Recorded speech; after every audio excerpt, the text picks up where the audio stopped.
Welcome, friends. I wanted to talk to you guys briefly before we start our recording, which will be the review of the Olympia with Fakhri Mubarak and Nick Trigili. I didn't want to waste their time talking about this before they join. What I wanted to let you guys know is because I read all your comments. Sometimes I can't respond because it takes me too much time, but I read every comment.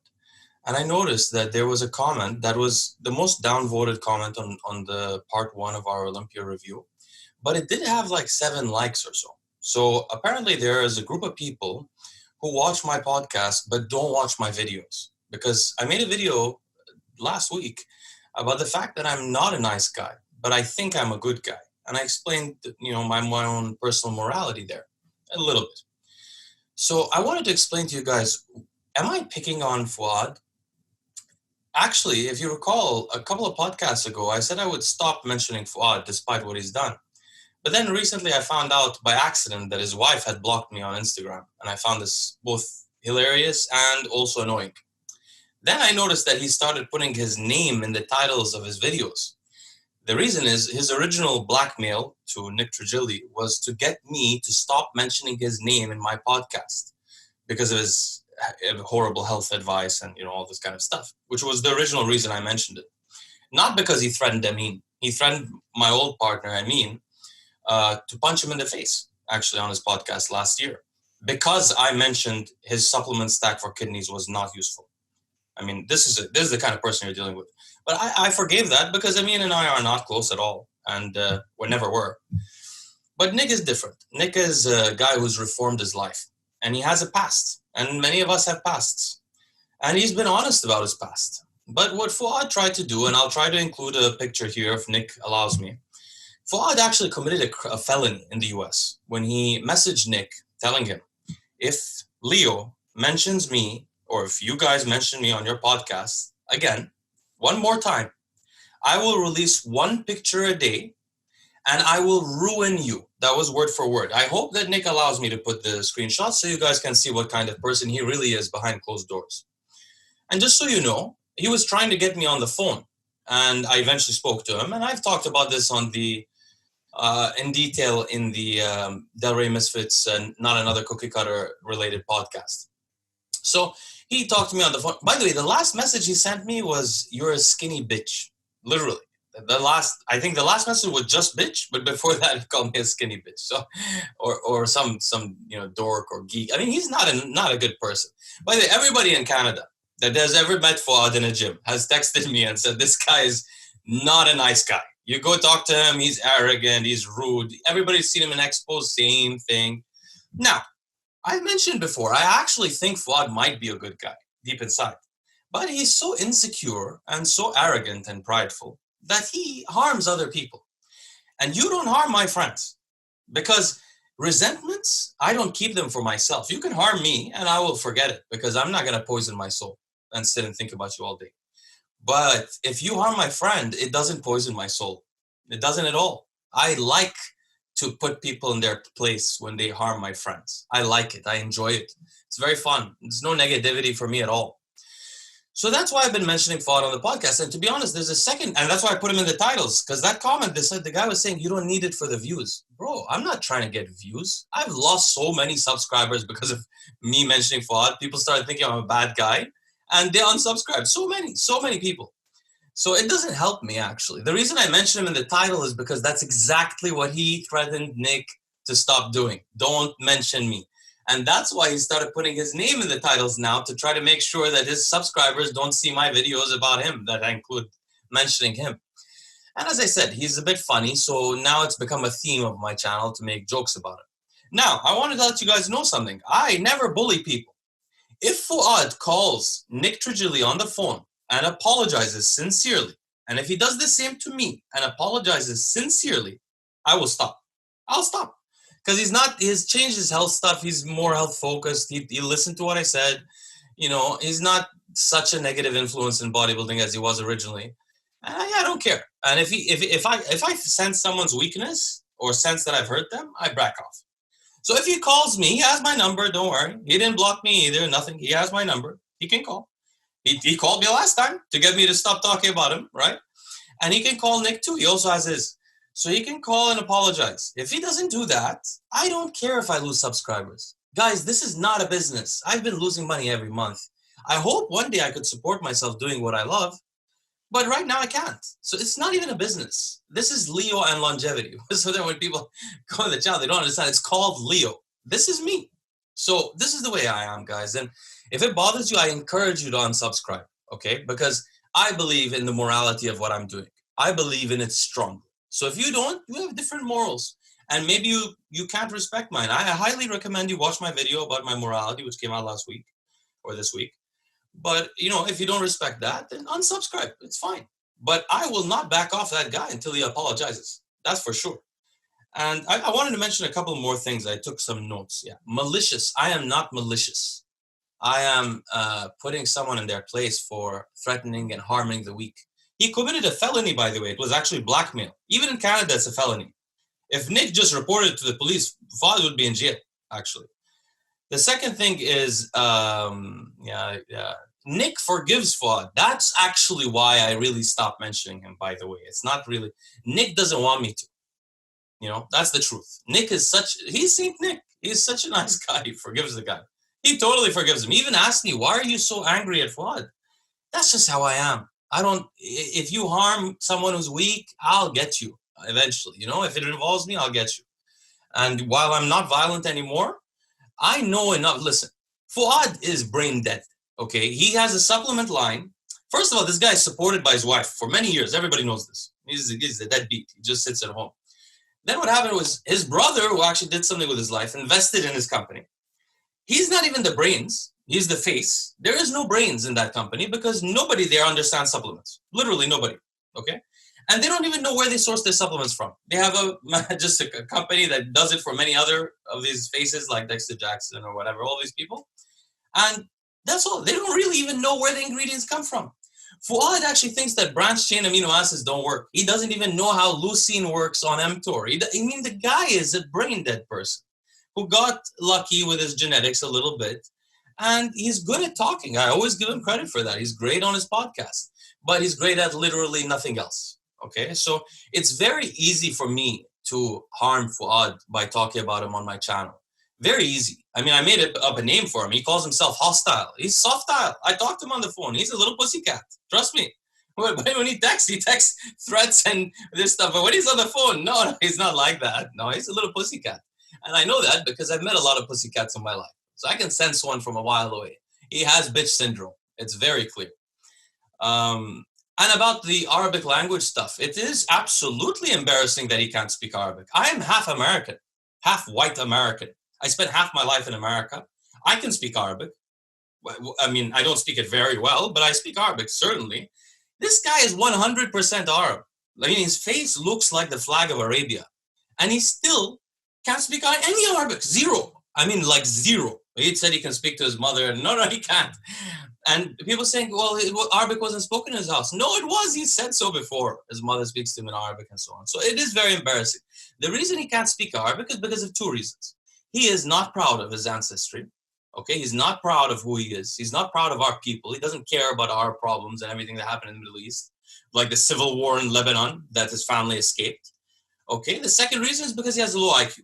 If Fouad has an IQ over 100, I mean, I could bet on it. There's not over 100. It's like 90, 80, something like that, 85, 95 max. He's below average IQ. That's the reason. And basically, yeah, so I just want to punish him for his immorality. If he calls me and apologizes sincerely and does the same to Nick, even though Nick doesn't want it. But if he does that, I'll completely stop. So Fouad's going to hear this and he can make his choice. If you don't, go and apologize and become a humble person for what you did, the blackmail, and try to hold someone's weaknesses passed against him. If you don't do that, I will continue to talk about you and I will break you down slowly because you're an idiot and you don't deserve to have a supplement company and nothing else about you is valuable except you when you chat about shitting or about sex positions and all that other stuff. And unfortunately, your subscribers think that you know bodybuilding. You don't know anything. You don't know anything. And the only reason I watch this channel, by the way, guys, is so I can catch these things. And once he threatened Nick, that's when I started watching this channel. And I watch every video. And I waste my time. before 6 months ago, because people knew he threatened Amin and they knew about the conflict before. Some of my closest subscribers were sending me his videos sometimes because they were funny. And I was telling them, you guys will remember, those of you who are watching, I don't want to lose brain cells. I don't have time for this. I don't watch that. The only bodybuilding content I watch is Nick Strength and Power. And it's only because of the podcast with Nick. I have to know what's going on. And I watch Dave Palumbo because I love Dave, and I've been watching him for years, and I just love Dave's personality. I don't learn much, but I love Dave's personality. And I love Chris Aceto also. He strikes me as an honorable person as well. And they, so that's all I watch. His channel, it's for this reason, because I'm going to catch this guy until he gets humble and comes back and apologizes. And does this harm me? As I said before, it is not a resentment, because it is not against me. He didn't hurt me. He tried to hurt me, but you can't hurt me because I have nothing to hide. I don't lie, and there's nothing for me to hide. I don't lie. You can embarrass me. You can do stuff like that, but you can't hurt me. Okay. And you can attack my family, like Jay Mass has been attacking people's families recently, which is, I used to really like Jay actually. And that's why I stopped liking him recently, even though he has an excuse. He's an alcoholic. Fouad isn't even on drugs. So, it's just to me in life, morality is number one. I don't care about money. I don't care about superficial things. I care about morality. I have a wife I'm loyal to, I'm dedicated to, I'm going to have a family one day, hopefully, and my friends I'm loyal to. I had friends I would die for, and they would die for me for my whole life, and I still do. I have friends for 25 years. We've been talking every week. That's the kind of person I am. And sometimes I do get rude to people or stuff like that, like Fouad does, but I would never go and hold someone's past against him, hold his weak point, and say, if you mention me one more time, I will release one picture every day until I ruin you. That was word for word. I just reread it. So, and by the way, it's not like this screenshot is not real. I talked to him on the phone. I told him, you threatened my friend. Why did you do this? And he agreed. He knows he did it. So there's no way that Nick made up that screenshot. It's totally true. So that's all I have to say. If he does call and apologize, I will be willing to help him with his health. Absolutely. Absolutely. And he says he knows better people than me. Well, listen, Fouad, you don't. You know Dante Trudel. You have this young nephrologist we've seen. That's all. Okay. You don't know people that read as much as I do. For God's sake, Dave Palumbo and Chris Aceto were talking about me recently. One of my subscribers sent it to me. Unfortunately, I missed that episode. I usually almost listen every week to their podcast just because I like them. But, Dave Palumbo referred to me as a young Dan Duchesne. Dan Duchesne is the reason, Fouad, you used Clen. He's the reason for a lot of the things that you've done. And I've introduced already almost as many things as Dan did. And unlike Dan, I've also created some things that are not even in the research reports, okay, from my own. So I had genuine value, so I can help you. And I'm totally willing to. There will be no hard feelings, but you get humble and you apologize. All right, folks, this is the second part in our Olympia review. We're joined by Fakhri Mubarak, my favorite bodybuilder, as he knows very well. What happened to me? I'm not your favorite bodybuilder? I was about to say that. you're my closest bodybuilder, but he's my favorite because of I get it. We're his favorite retired bodybuilders. Yeah, now Ramy's also. So we'll talk more about it. So this is the second part. We're going to review everything, but we didn't have Fakhri for the first part. So I wanted to ask you, Fakhri, before we start anything else, do you have any comments about the first day that struck out to you? Pretty much. We saw the points on the first day. They changed a little bit for the second day, but if you look at this with an honest eye, they got it right. It's hard for me to say this just because Phil is such a good friend of mine. No, we'll go into that in detail. But 212 and women's physique and figure. Yeah. Do you have any comments on that? Like, did you think that Oksana deserved second? Other than the fact that the mishap, but yeah, that was a tough call. Oksana's always the best in the world, but first and second is a judging call, man. So, and in a subjective sport, no less. Yeah. You had two different really kind of people. You had Oksana with a more natural looking physique, but with great acrobatics. Unfortunately, she told me this personally, and she doesn't make excuses. She's not that type of person, but she had to change her whole routine that she'd been doing for like 6, 7, 10, 9 months, whatever it was, in 3 weeks with the change of venue. So that's what messed her up a bit. But then you have the other lady who has a waist almost like Shanique. Yeah. And incredible V-taper, right? Yeah. That look really good. Yeah. What do you think of the 212? Well, the ultimate perseverance, hard work, tough ass motherfucker one. Yeah. You know, I've known Shawn since he was 118 pounds. Yeah. I've seen him for like the last 15 years. And I'm going to say this. I've never seen anybody work as hard as him. Day in and day out, you know. And I have to put him at the upper echelon tier, you know, with the Dorian Yates and very few other people that push themselves to the ultimate limit. And to see Shawn win was, you know, I won't say miraculous because we've seen his ascent over the last 4, 5, 6, 7, 8, 9, 10 years. You know, so I was very happy to see that. Second place, you know, he did bring a different physique, like he said at the press conference that he would. You're like, well, you know, I'm going to bring a different physique. Everybody says the same shit every single year, right? I'm going to bring something different nobody's ever seen. And we're like, yeah, whatever. You know, but when he got on stage, we were like, holy shit, he did bring a different physique. But Shawn, you know what was interesting, Nick and Leo, is that a lot of guys that we've watched for the last decade, Hadi, David, Guy, you know, those guys placed, you know, above 10th place. Yeah. That just tells you, I won't say the new generation because these guys are in the early 20s that are winning and placing higher. But it was a transition from the old guard that we knew to the new guard. Yeah. What about Derek? Sorry to interrupt you. No, I was gonna say the same thing with Derek. Yeah. I don't know. I mean, he's young. You know, this is his third Olympia, right? Yeah, I'm third. Olympia. Yeah, third. First one he finished second, and then the last 2 years, you know, it was his. It was his to win. He was favored to win. You know, including this year, he was favored to win. I mean, even you had the guy from last year who won. What's his name? I keep on calling him the guy. Kamal. Yeah, I'm sorry. Kamal, my bad, Kamal. No, Kamal was in perfect condition, but he's like 50, by the way.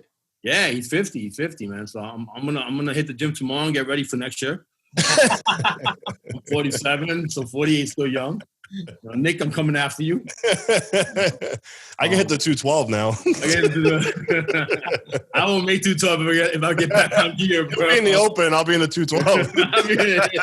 Flip flop, right? Yeah. Kamal look great.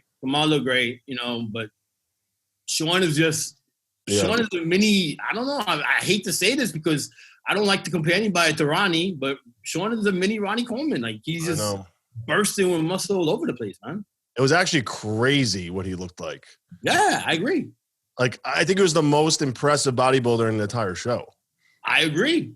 I think 100% agree. Like, if I had to pick between him and Ramy, I think I would pick him. More complete.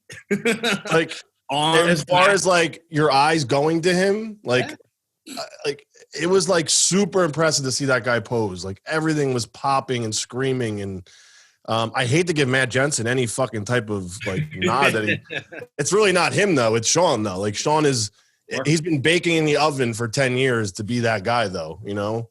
You know what it is with Shawn too? Shawn, you could never tell Shawn that he couldn't do it.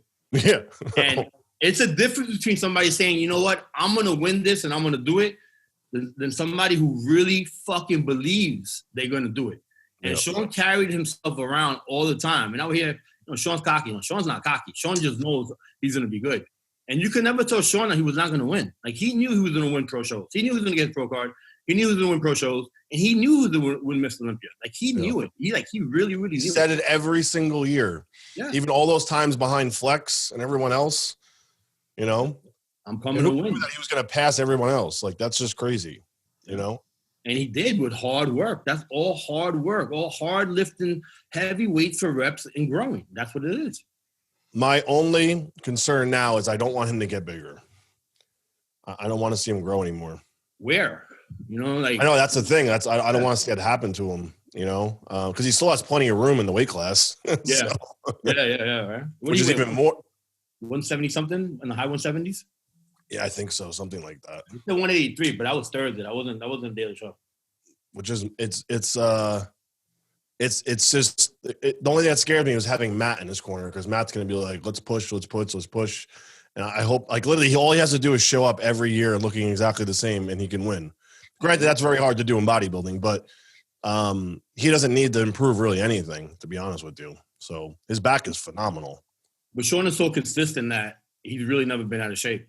Yeah, I'm trying to remember if I even remember him being off, really. You know, it was just he was too small. That literally was his only knock. Yeah. Always was in shape. Yeah, so, absolutely. But Derek, I think, just as far as like being genetically gifted with gifts everywhere, that kid has everything. And he just can't put it together, which is frustrating to really see. Especially being a bodybuilder myself, it's like, how do you not capitalize on that, you know?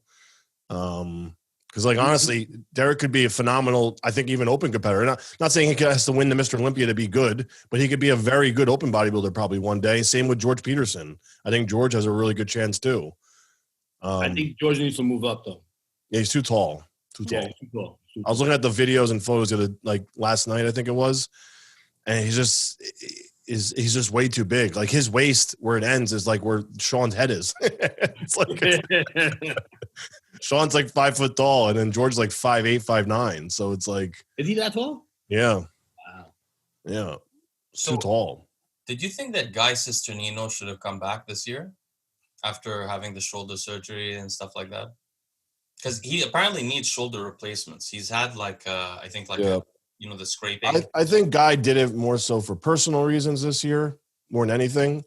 Do I think he should be a competitive bodybuilder anymore? I think he has more of a advantage. Like, he's like a Reagan Grimes to me now at this point. Like, why Reagan Grimes? I don't know what he's competing for at this point. Like, I just don't see him being a professional bodybuilder. I think has a great online presence, and I think Guy has that opportunity too, because Guy's funny. He has a personality, unlike most of these bodybuilders.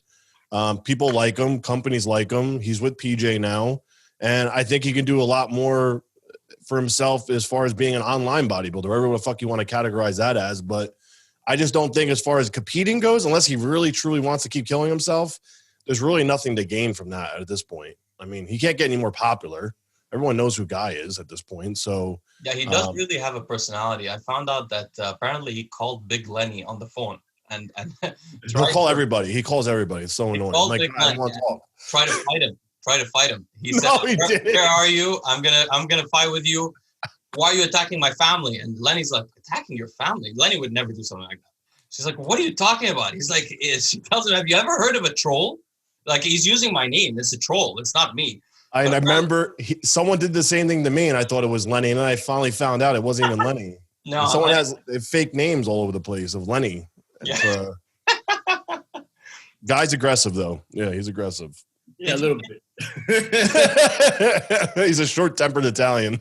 I'll tell you a quick story. I had a friend of mine, Chris Nardini. He did the Metropolitan, and Guy won the middleweight, and Chris won the light heavyweight.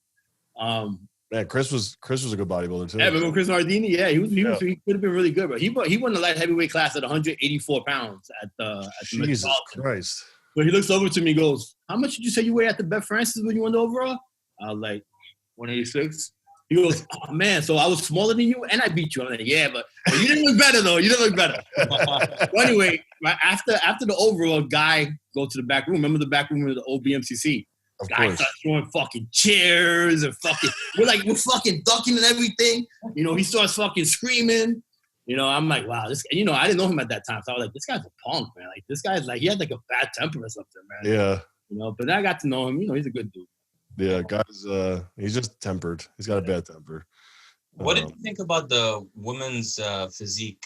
Like with Shanique. Yeah, Natalia. And well, first of all, the winner. I don't know anything about this stuff, but I thought that she should have been maybe fourth or third or something like that. I would have thought that Shanique would be first and Natalia would have been second. Natalia has great shoulders. I don't know if you noticed that, and arms, really great. What did you think? I don't know. Bad question. I don't know if Nick knows this or not, but like, I don't like Shanique. So yeah, I know. You know, so I'm not. I think that's enough, right? I don't think I need to say anything else about this. Yeah. Okay. I don't bullshit. I just keep it real, man. Don't worry, we keep it real on this podcast all the time. but I actually, honestly, to me, it was more pleasing Natalia's body. I mean, I thought that was great. Yeah, I think Natalia's got a great body. I think it's crazy. Great. But Shanique is a monster. She's literally unfucking beatable with her lines, her structure. She should never lost. No. I was thinking about it yesterday, Leo, after we did that wrap up for prejudging. In my mind, I was like making excuses for her when we did this podcast. Like, oh, she's a little downside, but like she shouldn't have even left that door open. No. You know, like she should have came in peeled better than last year. You know what I mean? Like just like I said, like Ronnie Coleman type, like flex wheel, like don't leave that door open for anybody to beat you. And she left it open for that girl to beat her because that girl was better conditioned. And that's why she got rewarded. So Shanique left that open for her. And that never should have happened with her genetics. Like nobody should beat her. She should be undefeated. Was that girl better? Like she was drier? Sarah was definitely in better condition than Shanique. Yeah. But her body doesn't flow like Shanique's, obviously. No. But so they rewarded. But I think I don't want to jump on the train with Fakhri, but I kind of have to because like she's just burned a lot of bridges, unfortunately. And you know, I think when it comes to, I'm not saying there's politics in bodybuilding straight out, but when things happen like this where it's close, like some people get the nod over others for other reasons, you know, like. Well, to me, she was out muscled by Natalia. I mean. Oh yeah, Natalia out muscled her. So if that other girl, who I didn't even pay attention to, but if she was like drier, then she got out conditioned and out muscled. So that's a good enough reason to. You don't want to piss off the wrong people. That's all. Let's move to Bikini briefly because I watched the Bikini section. Okay. Yeah, you're very angry about this. Oh yeah. So I've been posting stories all night. I had the best night of my life last night. I was so happy. First, not because of that stuff, but Ramy. Just to say before we start talking about it, yesterday was the proudest I've ever been to be an Arab. No. Unfortunately, we don't do very much, okay? We haven't accomplished very much in the last 30 years or 40 years, okay? Honestly. My whole lifetime, I've never really had a reason to be proud to be Arab, except for things that happened 900 years ago. So, so... Damn, Leo, you dissing our people, bro. No, I love being Arab, but I never had that. I was so happy that even Lucy saw me and started tearing. How happy I was. I'm not joking. I made posts. I felt it though when he won. Though it felt good to see him win. It did finally. Okay, but before we do that, the Bikini. So I watched the Bikini because I was trying to figure out how do you judge this. I don't understand. Yeah. Fakhri, do you know how it's judged? I can't. It's the flavor of the year. So I'll tell you a quick story. So like I was judging back then when they started Bikini and Men's Physique, right? It was so funny back then too, man. Yeah, it was crazy, man, because everybody thought there was Bikini. So you have like strippers, 160 pounds coming on stage and, and their toto and their ass to be all out in the G-strings and stuff. It was crazy, man. I was like, and I would sit there, I'm like, oh my God. There was no rules to it. There was nothing. No rules. So when they first started the category, and I'm saying this because of what Leo said, when they started the category, the first wave, the first of each category was in New York. So they came out and the judges are all judging stuff. And I'm like, this is not what we were like told to like how to judge, right? Yeah. So the Jim Mannion, I used to sit over on the left-hand side at the end. And then Jim, of course, was in the middle. He was the head judge. So Jim was like, pass the papers. And I didn't fill out anything on my paper. Like I didn't fill out the scorecard at all. And he was like, where's your paper? I'm like, I looked at him, I was like, what the fuck are we looking at? Like, what's being judged here? Like, they all look the same, and then you break it. I mean, I don't even know what the hell's going on. Throughout the years, you understand what they're looking for, sort of. But to be honest, Leo, men's physique and female bikini is a torso. You know what I'm saying? It's like, it's whoever we want, who we like, and who's going to represent the sport better. That's how I feel. I actually just skipped the men's physique one because I couldn't watch it. I couldn't do it. Although, honestly, some of them have nice bodies, but like, to be honest, you could have been working out for a year and get that body. It's not, some of them have great dimensions, but you could potentially do it in a year and a half or 2 years for some of these. Well, I had a friend come out of jail and he was a men's pro in 6 months. Oh, wow. Yeah, that's one thing. So that's one. No, I didn't watch that one, but the bikini one, I was thinking, if I was judging this, I would feel like a creep because honestly, no, look, there's two things. One thing is that ass pose. I took a picture of it and put it on my story. The ass pose when it really tilts up, where you could see the front part from the back. Yeah, right. That's the one. And then because they're so lean, man. There's nothing on them. There's no meat on them at that point. They're just like bones and like skin. Like they're actually trying to show you the in between part of their ass. Like show you the inside. They want to see everything. Yeah, so they glue that shit to their their vagina, right? So does it move? It used to move all the time. That's the first time I judged, it was forget about it. But it was like a strip show. Yeah, that shit was all over the place. Yeah, I had to put my head down. I'm like, I can't watch this, man. I'm like, no, it's awkward, dude. Imagine being the girl doing it too. What they feel like. So what I got out of it is basically they're looking for like a swimsuit model kind of look, and with fake tits but skinny. And so what I said is, and the other thing I noticed was that most of the girls were very beautiful. Okay, so they had beautiful faces. Now. Yeah. But unlike the other women's thing, so I thought maybe that's playing a part in it. Yeah. And so then I was like, if this is a beauty contest, it should also be a booty contest, because there's some of us that don't like skinny chicks with fake tits, like me. I like a little bit of weight on, Big nose, my style. Yeah, for me, I'd like to, So like I gave Lucas Osladil a nickname, by the way. I call him Magic City. You ever been to Magic in Atlanta? I gave him a nickname, but that's what I would like the bikini division to become. I'd like it to become Magic City. Well, that's what wellness. You got wellness now. But the wellness, is it like that? Is it? Oh yeah, wellness. They're thick. Yeah. Oh, nice. Yeah. Like Brazilian, Colombian girls with big legs, thick glutes. Nice. They're not real shredded. They're just, a soft. They're just like more of like an off season girl, Okay. But the girl that won, Janet, she's been competing for like, oh my God, probably since I started almost. She's been around forever. Yeah, she never won before though. So by the way, there's another competition. I think it's the Wbff or something where the women actually wear dresses too. Yeah, they dress up. Yeah, Wbff. Yeah. Yeah, I knew one of the competitors. Paul Dillett owns that.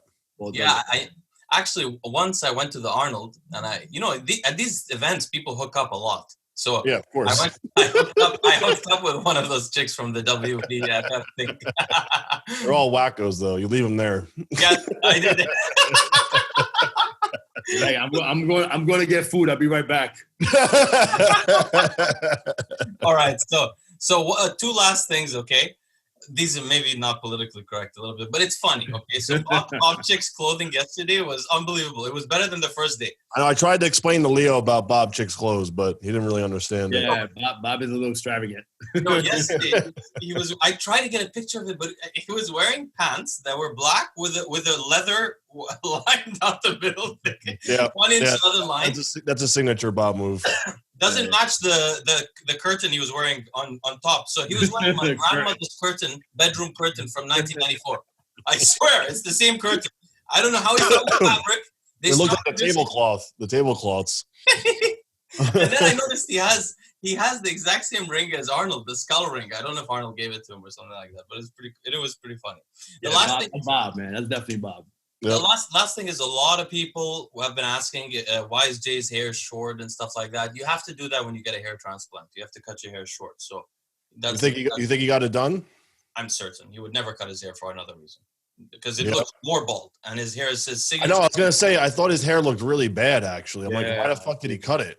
Because he always had a hair too.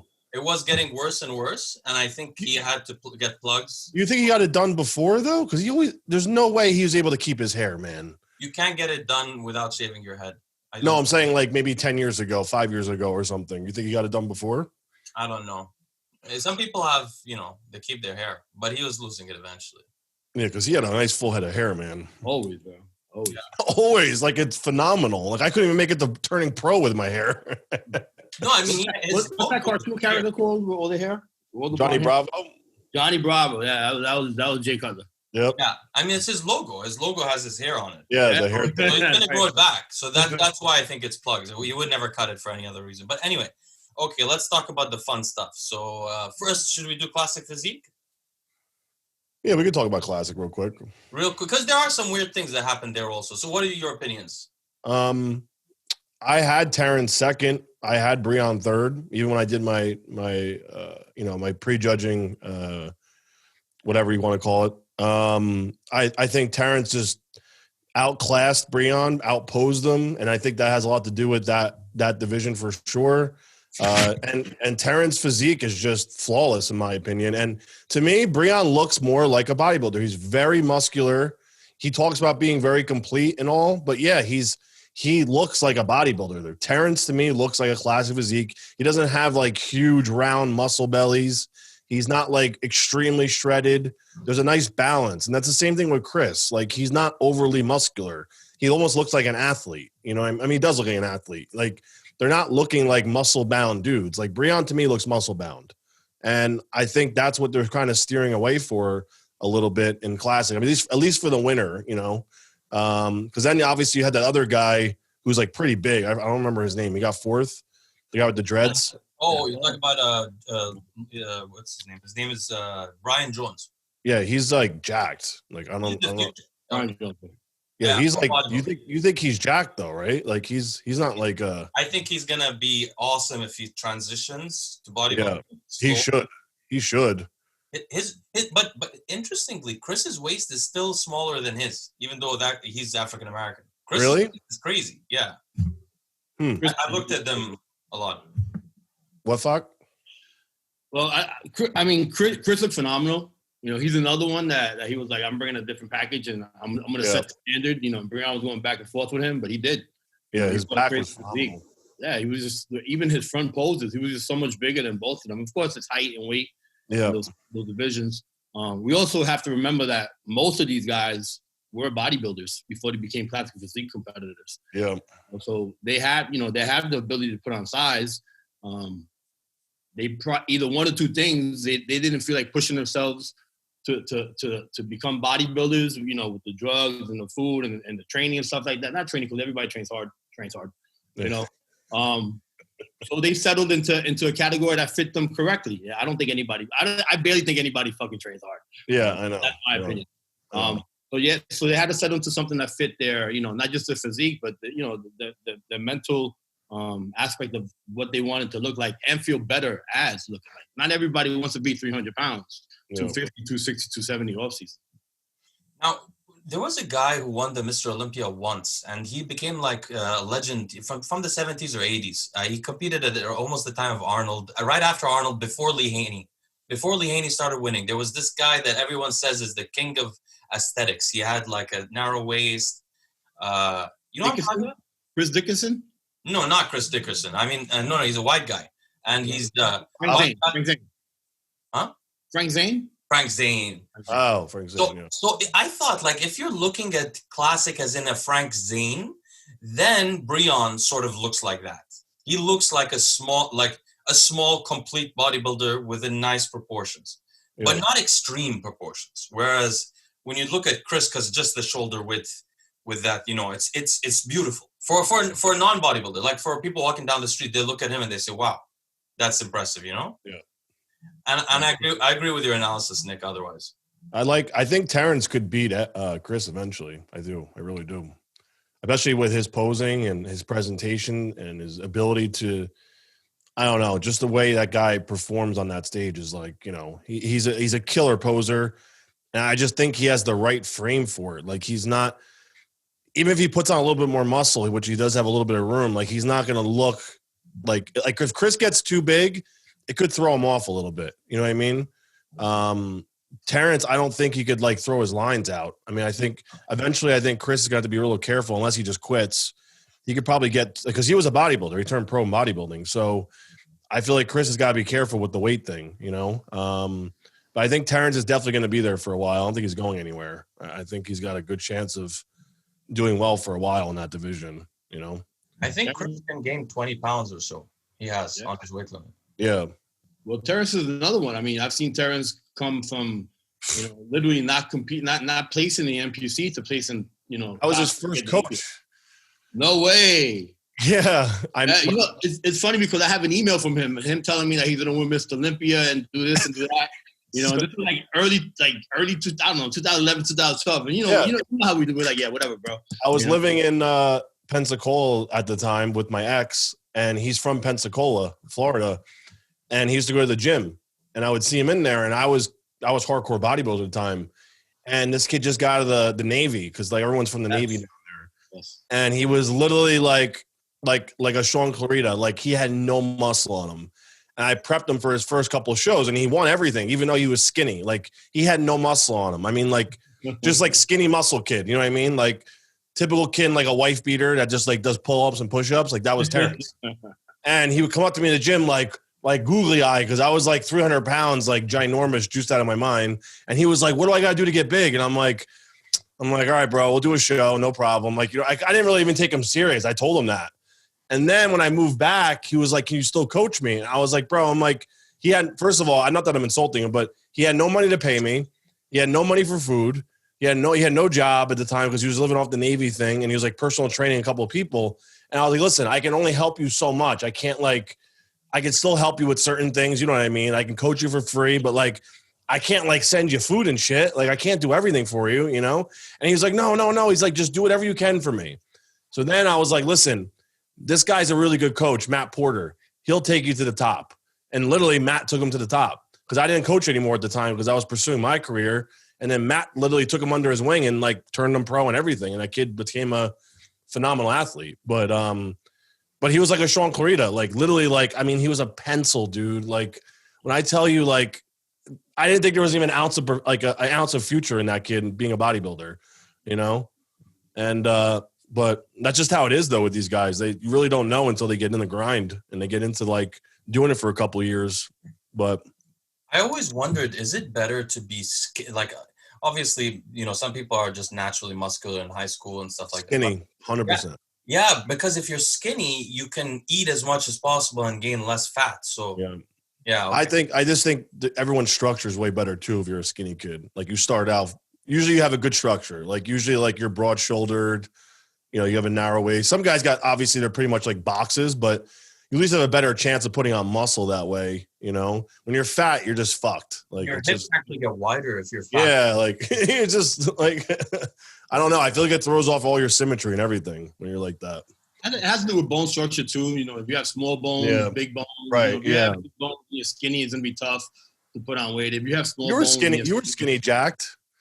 Yeah, I was. I'm a skinny mesomorph. That's what I was. But I was athletic all my life, so I had abs when I was like, I don't know, 9 years old. You know, that's ideal, I guess. Usually, you would predict someone who's skinny and naturally already muscular. Like Evan Centopani was a fat kid, and look at his frame. Like he's a big bone, big structure dude, but he doesn't have like the right lines. Like he's obviously a great bodybuilder, but he doesn't have the line. Like Jay was a thick kid growing up too, you know.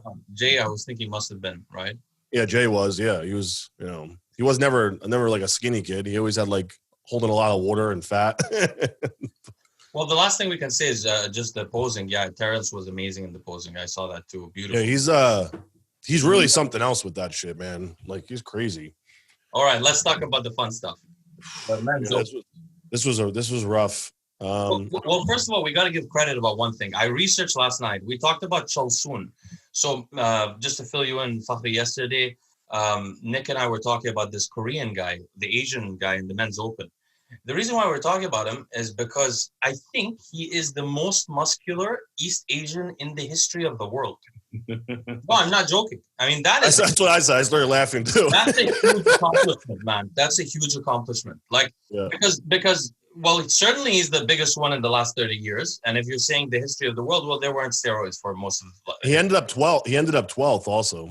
Did he really? Yeah. So that guy, and then I checked out the Chul Soon guy with the PMMA. That is Chul Soon, by the way. The guy you're talking about, that's PMMA. That's not real muscle. He has the same piano shit. And the other guy, they call him the Korean Hulk. I think he's the strongest East Asian in history. He's the arm wrestler. Kenny KO just did a video on him yesterday. Did you see that? Yeah, I get views. Yeah, but he's a friend of Lindsay Lohan. He's a rich kid. He has a private jet, but he is very strong. I mean, he does powerlifting too, I think, or something. So those two are the most impressive East Asians in strength and physique, which is really impressive, I thought. But other than that, let's get started. What were your thoughts? Oh man, you want to start from the bottom or the top? I think the bottom. The bottom. Well, I like Juan, but I was disappointed that he even to me, if I wasn't ready for the Olympia, I just wouldn't do it. But maybe he was doing it for other purposes. But I wouldn't insult the Olympia show and just show up. But like some people are delusional, but Juan's not delusional. So I'm not sure what his ego was about doing the show, especially because he wasn't even lifting prior to this, and he went from like right into a prep and to grow into the show or whatever. Reagan. Juan, apparently they say it's because he said he would do it, and he's the kind of guy that holds to his word. Is that what it was? That's what they said. Yeah, I heard. That's what he said. Actually, he did a video on Instagram right after the show. Is that what he said? Yeah, it was like my business. You know, I had a lot of stuff going on. COVID, I was in training. You know, I decided to do the show. I just jumped. Pretty much what you said, Nick. I jumped into the show. You know, I was in training at the time, and I owe it to myself. And I'm a type of person I don't quit. I do everything I say I'm going to do. You know? Do you think he's going to continue competing, or do you think that was it for him? Juan loves bodybuilding. I know he's obsessed. That's why I'm like, yeah, that's the word right there. He's obsessed. Yeah, obsessed with bodybuilding. So, I'm not sure not because of winning. He's just obsessed with it. He's always been obsessed with it. Always. I mean, that's like if you're talking about somebody who loves the sport as a competitor, he's up there. You know? Yeah. So I don't know. You know, I know the company his wife and him created. You know, is doing very well. Yeah. I knew that shit, man. I tasted that first cookie like last year, and I looked at my wife. I'm like, this is a freaking multi-million-dollar business, man.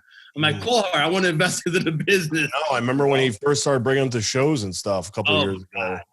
Yeah. They're doing good, man. So I don't know. I mean, I don't know. I mean, I from a bodybuilding standpoint, there's no point in competing because I don't think he can be competitive anymore. I just think its time has came and gone. But if he's still obsessed, he's probably still going to do it. I mean, that's just how he is. I don't know what else he would do with his time because he trains like twice a day. So like, he's obsessed. Even now, he trains twice a day with the business and everything. Like, I never did train twice a day in my life. It's like 3 hours. 3 hours a day. He stays in the gym, Leo, for like 3 hours a session, man. Yeah, that's you know, whatever. I'm glad he's obsessed with that and not being a drug addict. You know what I mean? So it's like I'd rather him do that than be a shitty person. So I'd rather see him do that. But Reagan really upset me. I want to see this kid do good, but he just hasn't improved and hasn't done anything since he's become a bodybuilder. I mean, is he what you call a torso dominant bodybuilder? Like in terms of, because his arms, I don't know, did they get smaller or did they look so small? Because of his back or his chest? Is that the reason they look small? No, he's not a big person. Like I dwarfed him when I was a bodybuilder. Oh, really? You've seen him before? Yeah, I've seen him in person. Yeah, oh, and we're the same height. So like, I'm not trying to brag. I just mean like he's not big. Like he's just and I wasn't the biggest guy either. But like you got to be a fucking monster to be in the fucking Olympia to be competitive. So like, I don't know if it's physically possible for him to get that big. Either it's a genetic thing or maybe he's just not working as hard as he claims he is. Well, he did get a lot bigger when he went to Kuwait. Well, we were talking about that the other day. I was like, his opportunity was when he was there. Yeah. Because imagine if he was still there right now. 300 pounds. Who knows where he would have been at this point? Yeah. But he left because he didn't feel comfortable. He said, and it's stuff with the fucking IV insulin and the IV fucking glucose. But I know everything that goes the reason he came home is because his girl wasn't allowed there.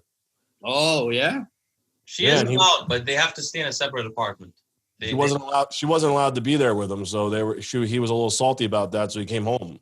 If you wanted to be a bodybuilder, he should have stayed over there because they pushed you to the max there. I mean, they wanted him, so I would have just took advantage of it if I was him. But he was so young too. But now he's getting older, so it's like, did his window pass? Like, you know what I mean? Is he gonna be like a Brandon Curry and maybe like 10 years from now, maybe come around? Like, I don't know if he has Curry's genetics though. Like. He has a great physique, a great physique. I think he's too tall and he's white. I mean, being honest, he's just a 6 foot white guy. And he hasn't changed in a few years either. You bring the same physique over and over again. It's great if you're placing top 3, but if you're placing lower than that, then you have to bring in. Yeah, it's one thing being competitive and not changing. Right. You're not even like competitive, like so. And he barely won that last show. Like it was just a no name, Romania, wherever the fuck I think actually qualified by points. Did he win a show? I don't even fucking remember. He won Romania, right? I think he won Romania. Yeah. So like, you have to go do that to win a show. I don't know. How old is he? You think 27? So I'm 33. He's like right below me. He's not like 30, probably 29. Okay. So yesterday, Fakhri, Nick and I were having this like discussion about the peak years to grow, and I think that if you're GH and insulin work way better at 20 to 24, 25. I don't know if you noticed that before. Like people can really grow. They can grow later too, but it's not as responsive. I think because the cells have matured more and stuff like that. Did you notice this with your clients? Like the ones who started after 27 didn't have that blow up that the younger guys did? Well, Leo, I started taking gear at 26 and a half. I know, yeah, that's the other thing. So that's not. So what I can tell you from my experiences, and I'll go to my grave saying this. My experiences with progressive overload training. If you're getting stronger every workout, either by reps or by strength, 1 rep, 1 pound every single workout, at least minimum, you're always gonna get better. So what I could tell you is, at age 44, I was at my best ever. My second best ever was 43. My third best ever was 42. So from my own experience, I started peaking in my mid 40s, close to my mid 40s. And I never really stopped training. I trained from 16 to 44 hardcore. I train now, but I haven't been on gear since I was 44, right? So it to me, it's a little different. I think everybody's different. We've seen what Ronnie Coleman did, at an older age. My man Dexter just retired yesterday. We saw what he did over the last few years in his late 40s. I didn't look great yesterday, but Fakhri, what would you rate your genetics, honestly? Do you think you have superior genetics, or you think you have good, average? I think I had good genetics. Definitely not superior, but I had to have good genetics to be that big. I know. I would put you a little more above good. Like I would say, like you're very good. And then, I love this guy, man. Give me a hug. I don't know, because I've been around good enough bodybuilders at this point. I'm not like 25 anymore. It's not 25 anymore. I've seen so many people come and go, and I don't know, like especially the way your muscle looked and the amount of muscle you're able to put on, and then the conditioning you're able to get in. Like those are all like you like hit the fucking jackpot with all of them. It's not like you're just getting big and not in shape, or you're getting in shape and not big. You know what I mean? Or you have shitty muscle bellies and shitty, like you had everything, So I didn't look old either. Like I was 44. No, your skin was good. Yeah, my skin was good too. Yeah, skin was good. Your elasticity was always there. Like you didn't have like, you see some of these guys, you're like, oh shit, like what the fuck's going on already? Yeah, even at the Olympia this year, you saw it. Yeah, aged. So we'll talk about. But when you guys talk about genetics, just for the audience that's listening that maybe knows a little bit less about bodybuilding, so you guys are talking about also like the propensity to gain body fat. So some people can just eat a lot, like Dexter, and he was not gaining body fat for a long time, and he attributes some of his longevity to that. Yeah. The shape of the muscle being like, for example, African Americans and Flex Wheeler, for example, have round muscle bellies. I actually don't know. I haven't seen many of your competitive pictures, honestly, Fakhri, so I don't know how yours were. And then some people, for example, have long muscles. Like I have a Ronnie, for example, had a really peaky bicep. But then if you look at Hunter, his arms look massive, and Lee Priest, because these long muscle bellies. So you can have differently shaped muscle. I think that the best thing to do actually is to be a weak guy naturally. The weaker you are when you start, the more you can gain muscle, because without hurting yourself, Yeah. So what I think, so before I graduated in 11th grade, I had already squatted 405 for 1 rep, but I had already deadlifted. It was close to 500, or it was 500. I was never a good bench presser. So I got with using Westside Barbell, I got to like nearly my max natural lift before I was even out of high school. So in my opinion, that's what I would, if I was a guy that wanted to be a bodybuilder and I was 16, 15, I would go to the gym, like you said, get stronger. I would actually use the conjugate system to get as strong as I physically can on the deadlift, squat, bench press, all that stuff. But I would pin my shoulders on the bench press, not the way bodybuilders do, because eventually you'll destroy your shoulders. But I would do that, get as strong as I can. And then once I'm 21 or something like that, I would start the gear a bit early, because I really think it works way better when you start early, unless you destroy yourself. You know what I mean? But of course, if you're a guy who's 20 and you don't deadlift 500, you have no business taking gear, in my opinion. Yeah. You know what I mean? I think like you said, the foundation has a lot to do with where you end up in this because I started lifting when I was like fucking a baby. You know what I mean? Like, Literally. but I wasn't. I mean, I started taking gear very early as well, but I was already in my stride. Like I was already a meathead by the time I was 15. You know what I mean? But obviously, I would never tell anyone to start taking gear with the age I did. But it probably turned your height for sure.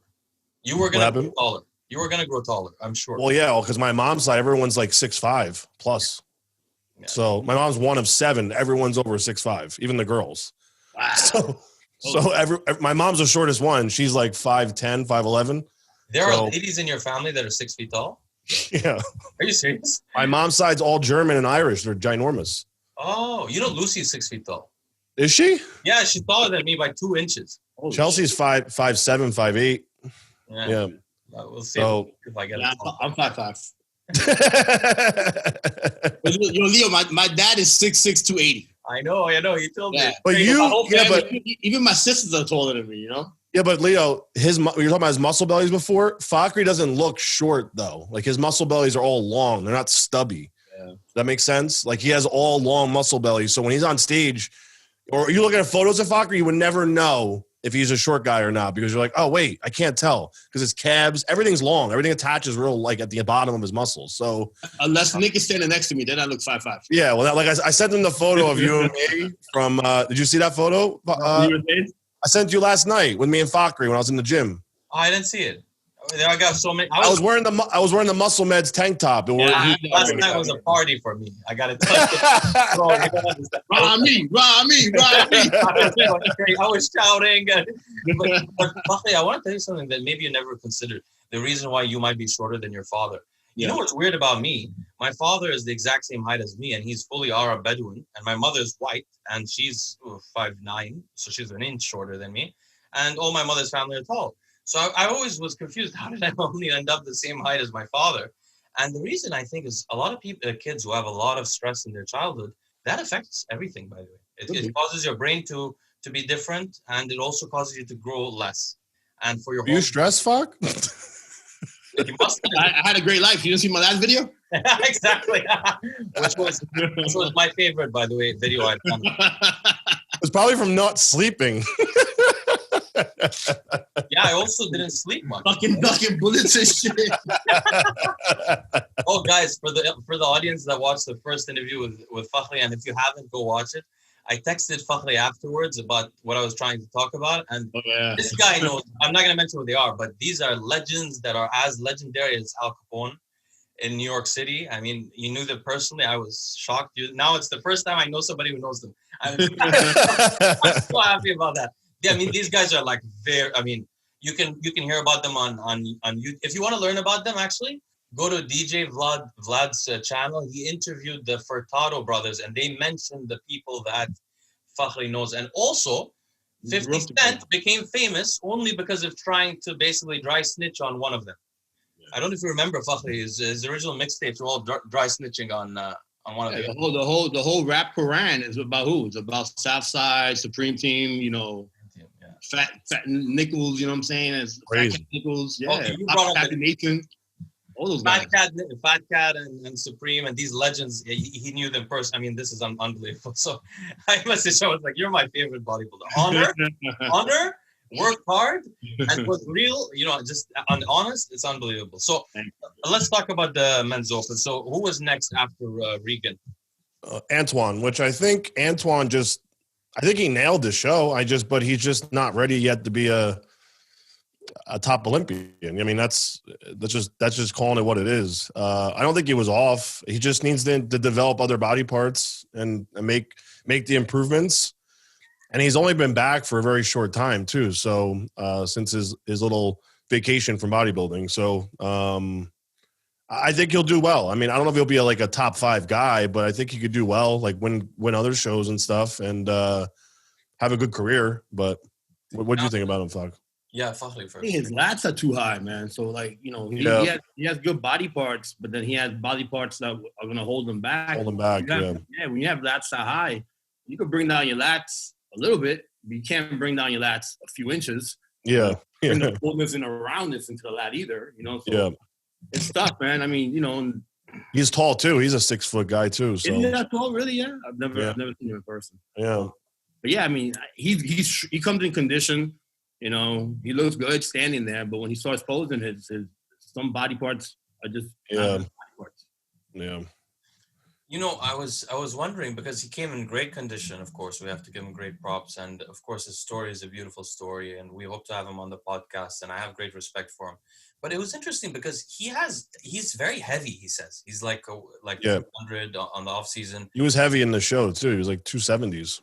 Wow. Yeah, I don't see that when I look at him. And people say it's because his legs are big, but then again, the legs, I also don't see much separation. He's big bone too, Leo. He's always been heavy though. Like even when he was like turning pro in Canada, he was like 240, 250, even when he was like still an amateur. So like he was, I don't know where the weight is though. It's like, it's weird. It's got to be bones, right? Yeah, it has to be bones. Yeah. Who was next? He's not like overly thick either, you know? So it's weird. It's so weird how some guys are heavier like that. Yeah. Who was next? Max. Max, Max Charles. Milos prepped him. I mean, he didn't look his best. He looked much improved Saturday, though. He definitely looked way better Saturday. But he's just got too many genetic issues structurally. He's just not. I mean, he can do well on the, on like the tier 2, tier 3 shows, but these shows are just hard for him to compete with, especially his lower body. I mean, I competed against Max a couple times, but and let me just tell you a quick story. So Nick competed against Max in New York, right? So Nick goes up. Nick was young, but he was polished. So Max comes up next in his underwears, not posing trunks. Yeah, underwears. Yep. So 2010, 29 or something like around there, 2009. The first show, like the day we met. It was the day we met. Yeah, it was backstage. Yeah, that's right. It was the day we met. So Max comes down in his underwears, right? So all the judges look at each other, and then I was like, what the fuck? He's wearing underwears. He's not even wearing briefs or posing trunks. He showed in his work Tim boots and it's tan, remember? Yeah. He had shorts and Tim's on. Always wearing his Timberland boots. Yeah, always. But they had him go off the stage. They had him find a pair of posing trunks that must have belonged to somebody else, So he comes back on stage with posing trunks. We knew he had the potential because you could see it naturally. He looked like that 15 years ago. Yeah, I agree. And after him, who was next? The Korean guy. Yeah. So as I said, the biggest East Asian in the history of the world. So I think this is an unbelievable achievement. I'm surprised actually Antoine didn't beat him or Max didn't beat him because that guy wasn't in shape at all, which I don't think it really matters at that point anyway. They're so low down. I don't know if the judges even care at that point, but Antoine should have beat him at least. I think because Antoine was in perfect condition and that guy wasn't. And that guy likes too. Antoine's not missing body parts that much. You also have to remember too, he's the only one from that part of Asia. Yeah. So you have to place him somewhat decent to get that crowd. Yes. Get him At excited. the end of the day, the business. You have to look at it that way too. Same thing happened in 212 a few times already with, some South Korean guys. You know what I'm talking about, Leo? Yeah. Oh, yeah. They looked really good, but some of them were too small. They were not nice. Yeah, the Chinese, they really want the Chinese market. You have to. I mean, there's billions of people out there. Yeah, exactly. Well, I understand that totally. But I mean, honestly, I was so impressed. And just to make clear, this podcast is not racist. The reason why we talked about East Asian is because it's harder for them to gain muscle. He's a big fucking dude, man. That Asian guy is big. Yeah, that's impressive. So who was after him? Lucas Osalada. Magic City. So why I call him Magic City? Fakhri, do you agree with me? I was saying last time, look, if people are going to say Ramy's legs are too big for his body, I mean, then this guy's ass is too big. It bothered me. I want to see what he looks like. I want to see what he looks like though when he does the pose the right way. No, but he does these side. That's the problem though. You can't pose like he that. He sticks it out because it's still striated when he sticks it out like the girls do. Yeah, but weird. And then he does it from the side where he has so many striations. I mean, he controls the feather. He's the real gluteus maximus, the gluteus maximus. That's his nickname. Yeah, 100%. That's his nickname. And then Justin Rodriguez took the next spot. Okay, so Justin, by the way, first of all, bigger hernia, way bigger hernia than Bonac. I didn't notice it before. Huge hernia in the center. Yeah, he's had that for a while now, though. Yeah, that should be marked down. Yeah, I don't like Justin's physique anymore. I used to. That's not a knock on him or anything, but I think he looked a lot better a couple of years ago. I think Fakhri, you prepped him then, right? Didn't you? Oh, you know what's crazy, bro? I never even heard of Justin Rodriguez, and then I saw him at the New York Pro, and they told me that guy's from New York. I'm like, how's he from New York? And I never seen him or heard of him. He did. No, that's weird you say that because I thought the same thing. He popped up out of nowhere. Yeah, like, literally nowhere. Yeah, and he was friends with like Juan and them, and I'm like, where the fuck did he come from? Yes, I was saying same thing happened to me. You know, we know everybody from the New York area. Either we've seen them compete or we just hear about them. But this guy I never heard of until the first New York Pro that he did that he plays well. Yeah. He has are his shoulders enhanced? They look pointy. I mean, they look weird. They look suspect. They never looked like that before, mind you. If you look at his old photos, they never looked like that. Who preps him now? AJ. Sims. Yeah. You know. So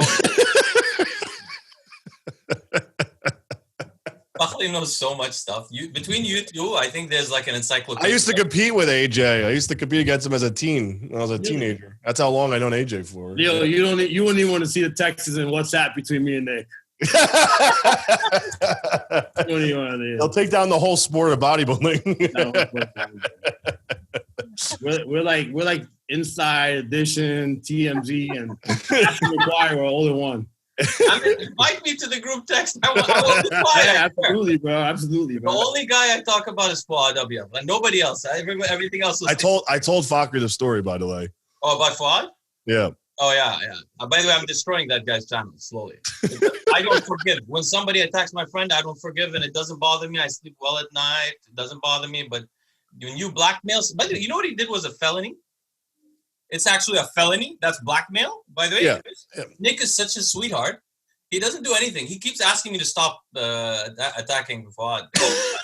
I call him Saint Nick. He comes with surprise gifts, and he's just a merciful guy, but I'm not. So anyway, so yeah, and then Dexter was 9th, which I thought was a gift, but Dexter's Dexter. I mean, I'm not against it. Yeah, you know, I love him, man. That's a good dude. Yeah, it was cool to see his whole family on stage, the way he went out. I like the way they did that. That was nice. I thought he deserved an award, but I don't know why they didn't give him anything. But that's just my yeah, you're right. I thought maybe they would have been like, here, you're going to the Hall of Fame right now, even though there's not one. They could have created it with Dexter. There's no Hall of Fame? No. What the hell? There should be a Hall of Fame. I don't know. This sport doesn't even have a union, Leo. So, I mean, that's the first problem, you know? It's a huge problem. Yeah. That's a huge problem, but they should have these things at least started by now and start inducting people. They say there's a Hall of Fame. They like talk about it, but there is none. There is no physical. Where is it? Show me. Is it Pittsburgh? Yeah, and Mannion's like Pittsburgh, yeah. Mannion's gym that's like from 1920. Like that's literally archaic. Yeah, but I mean Dexter looked actually, you know, I don't know why Dexter talked like that at the press conference. That's the only thing I didn't agree with, but he said he's bringing something special. And I was actually kind of a little excited, but because he usually doesn't talk shit. He usually stays quiet.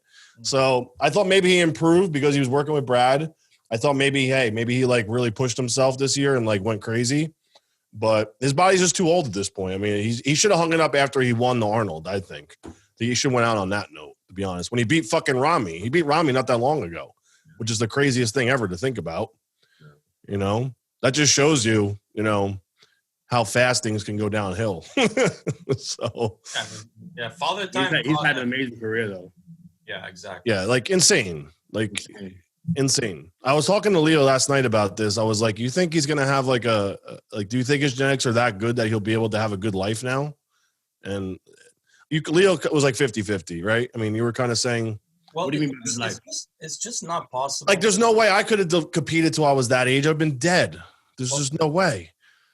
Well, first of all, there are genetic issues. So some people have like certain genes, they develop plaque really quickly, like Dallas did, for example, really rapidly. Some people don't develop. My LDL was always low, even on gear. So some people are like that, right? And he probably didn't do any preventative measures like blood pressure medication or statins or anything like that, which I'm trying to introduce to bodybuilding so people can start doing that. But either way, you know, just competing once a year for 30 years, even just that, getting that dry, you know, there's no way his kidneys are functioning very well. And most people's kidneys stop functioning by their 70s anyway. So probably he would need a kidney replacement at some point. But what I was saying is just there's a lot of stress on the body. I mean, African Americans, by the way, they die younger than Caucasians in America already. Second of all, you can see he has something unusual. Usually African Americans are the last people to get white hair. His whole beard is almost white. I don't know if you notice, a lot of the African American competitors in bodybuilding, they have white beards. It's because of the oxidative stress that they're going through all the time. I mean, there is a lot of stress in bodybuilding, and that oxidative stress causes mutations in your cells, and that's how you get white hair. Like I have white hair. That's how it happens. So there's no way. I mean, you can't just get lucky. But the interesting thing is, but we have to give all respect to him, of course. You know, amazing. Yeah, no, I just wanted to just educate people on that though, because you know they think he's genetically gifted muscle wise, but not everyone's invincible here. So that's like, you know, I think some kids overlook a lot of this stuff. Nobody's invincible. You know? People think they're taking candy and taking fucking B12 shots. You know, it's like, you know, let me take 5 Tic Tacs of Anadrol 50 instead of like 1. You know, and let me take the shot of them 5 cc's of B12. No, dude, that's fucking testosterone. Yeah. You know? They don't understand just because it's not happening now, it won't affect them later. I had a hard problem understanding that too, though, when I was a kid. I was like, oh, I feel fine. That doesn't matter if you feel fine right now. I look great. What are you talking about? I'm not. You have abs? And the reluctance to take preventative medications. I'm sure, Fakhri, you're telling everyone to take blood pressure medications now that you experienced everything. I used to get mad at him because he used to give me all these supplement protocols. I'm like, I'm not fucking wasting my money on that. Yeah, I remember. What bothers me is people keep commenting on the videos like, is there a supplement I could take instead of an ARBs to deal with? What's the best supplement for blood pressure? Dude, you're taking so many pharmaceuticals. Just add one more. What's wrong with you? What's wrong with you? 10 milligrams. No one gets it though. Who was next? Akim? Hunter. Hunter, what did you think? Loads of talent. Great life. You know, no stress. You know, so all that helps. I like him. I like him as a person, which is, to me, the most important thing. Is more important than your physique. I like him as a person. Yeah. Great work ethic. You know, has an incredible pedigree. You know, and like I said, you know, he's in a perfect situation to become a better bodybuilder. The only person that could stop him is himself. I know we say this about everybody, but the point is that everybody's not financially set. Everybody does not have a goat of a father, you know, that could guide you. And, you know, he seems to be around good people, and I see good things happening in the future. Absolutely. Did you think his condition was worse than his last couple of showings, though? I think he was better than he won Orlando, right? Yep. Yeah, I think he was better than Orlando. You know, he's still young, relatively young to the sport, even though, you know, he's in his late 20s, I believe. So he has things to work on. His front looks incredible. You know, his back he needs to work on, which is the case in most bodybuilders. But he has the time and he has the work ethic and he gets it. Like, he really, really gets it. You know, he understands what it takes. I was telling Leo that he works with Andrew Vu. Andrew said that Hunter's got serious water problems when it comes to peaking for shows. So they have a very hard time controlling that come showtime. So that's like been the biggest issue with Hunter. But Andrew said he thinks also it's, you know, the how fast he's put on this muscle. So a lot of it's not had time to, you know, mature and just be there, you know, because it takes a while for that stuff to just your body to absorb it and understand it, hold that weight for a while, be comfortable with it. And then he's like, I think in a couple of years he'll be fine with that water issue because that, you know, he's got a lot of young and mature muscle. He blew up fast. Like he went from that injury that he had to like where he is now in probably less than 2 years. So that's a very, very fast climb uphill the way he did that. And how many shows he's done. There hasn't been much time for him just to like relax and work out and just, You know, that's the most important part. Too many people rush putting on the muscle and then rush doing a show and then never coming off ever and never taking time to just like let your body acclimate to that and you know, get your health straight, get your mind right, you know, and you can't go one show to another. Just you can't. Like Antoine, for example, he's been prepping since January. Like he needs a year off, like in my opinion. There's no need to compete this year. He's not going to make enough progress in 6 months to do a show this year coming up. I think he needs time off. But, you know, these guys want to do, they feel like they're going to lose their chance or whatever. But, like, you know, there's a true testament. All these guys that have done well, like Brandon, and they've all taken their time and built themselves up. You can't do what Phil did in 6 years. Like, Phil just went from the bottom to the top instantly. You know, and they compare themselves to that, and then they just get rushed, and they get worried if they're not going to compete every year, they're going to get forgotten about. But has nothing to do with that anymore. So I think Hunter looked good, though. I think that pec tear, he needs to get fixed. I don't know if you saw his pec, but I don't know if it's fixable at this point. But that's the only thing I'm worried about is that pec tear getting worse because I have one, and it sucks. That's the only thing I think that's going to hold him back is that pec tear. But he's got the money to fix it, so.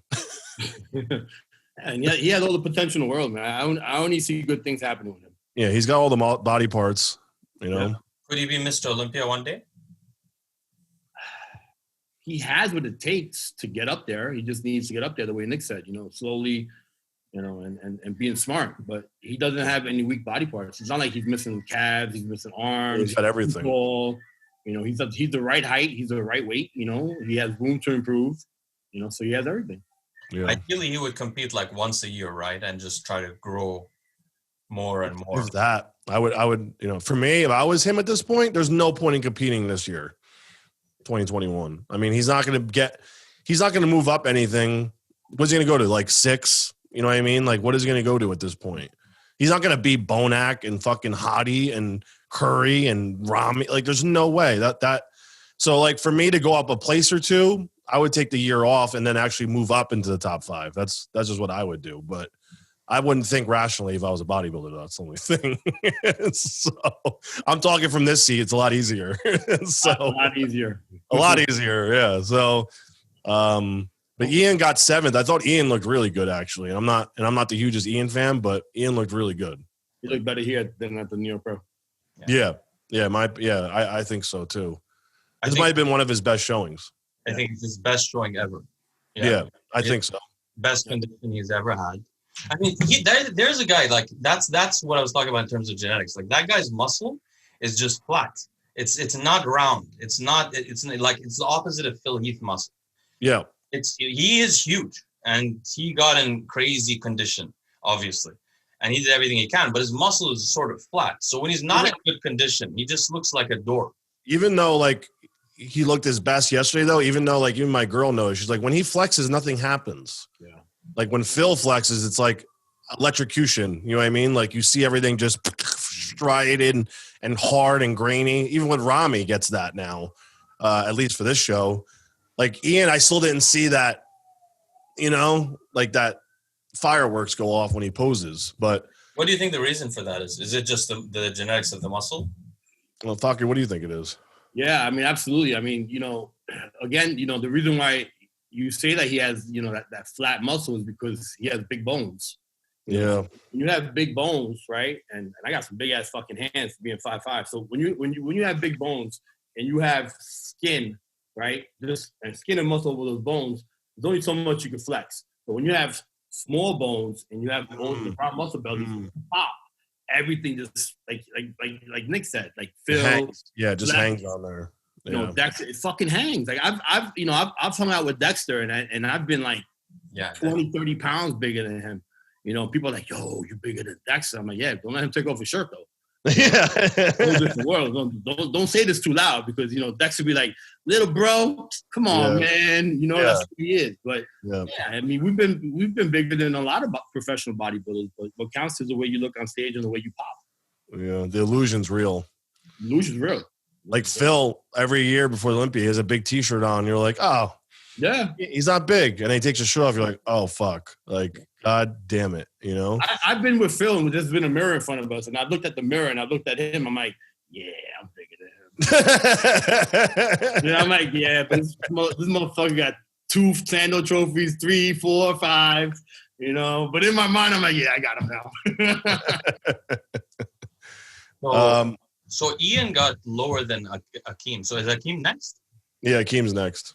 6. What did you think? That's his best conditioning. I think he was the most improved out of this whole lineup, besides Ramy. I think he's a 180 of what he was a year or two ago. Oscar Ardon, I like, you know, Oscar he's done his magic on Akim, and it's working. Oscar is an alchemist, you know. So when it comes to like, he does very well with certain bodybuilders. Yeah.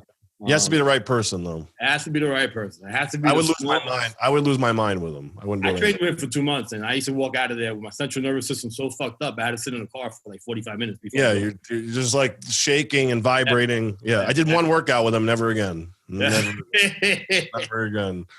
So I mean, he works very. If you look at his history going all the way back to Oval Burke and even before that, he works very well with guys with small bones and big muscle bellies. You know, like Akim. Yeah, that's like, you know, that's a specialty. You know, and he's changed Akim's career around completely, 100%. Yeah. Plus, he's too hands-on for me. I don't like somebody like that. Very hands-on.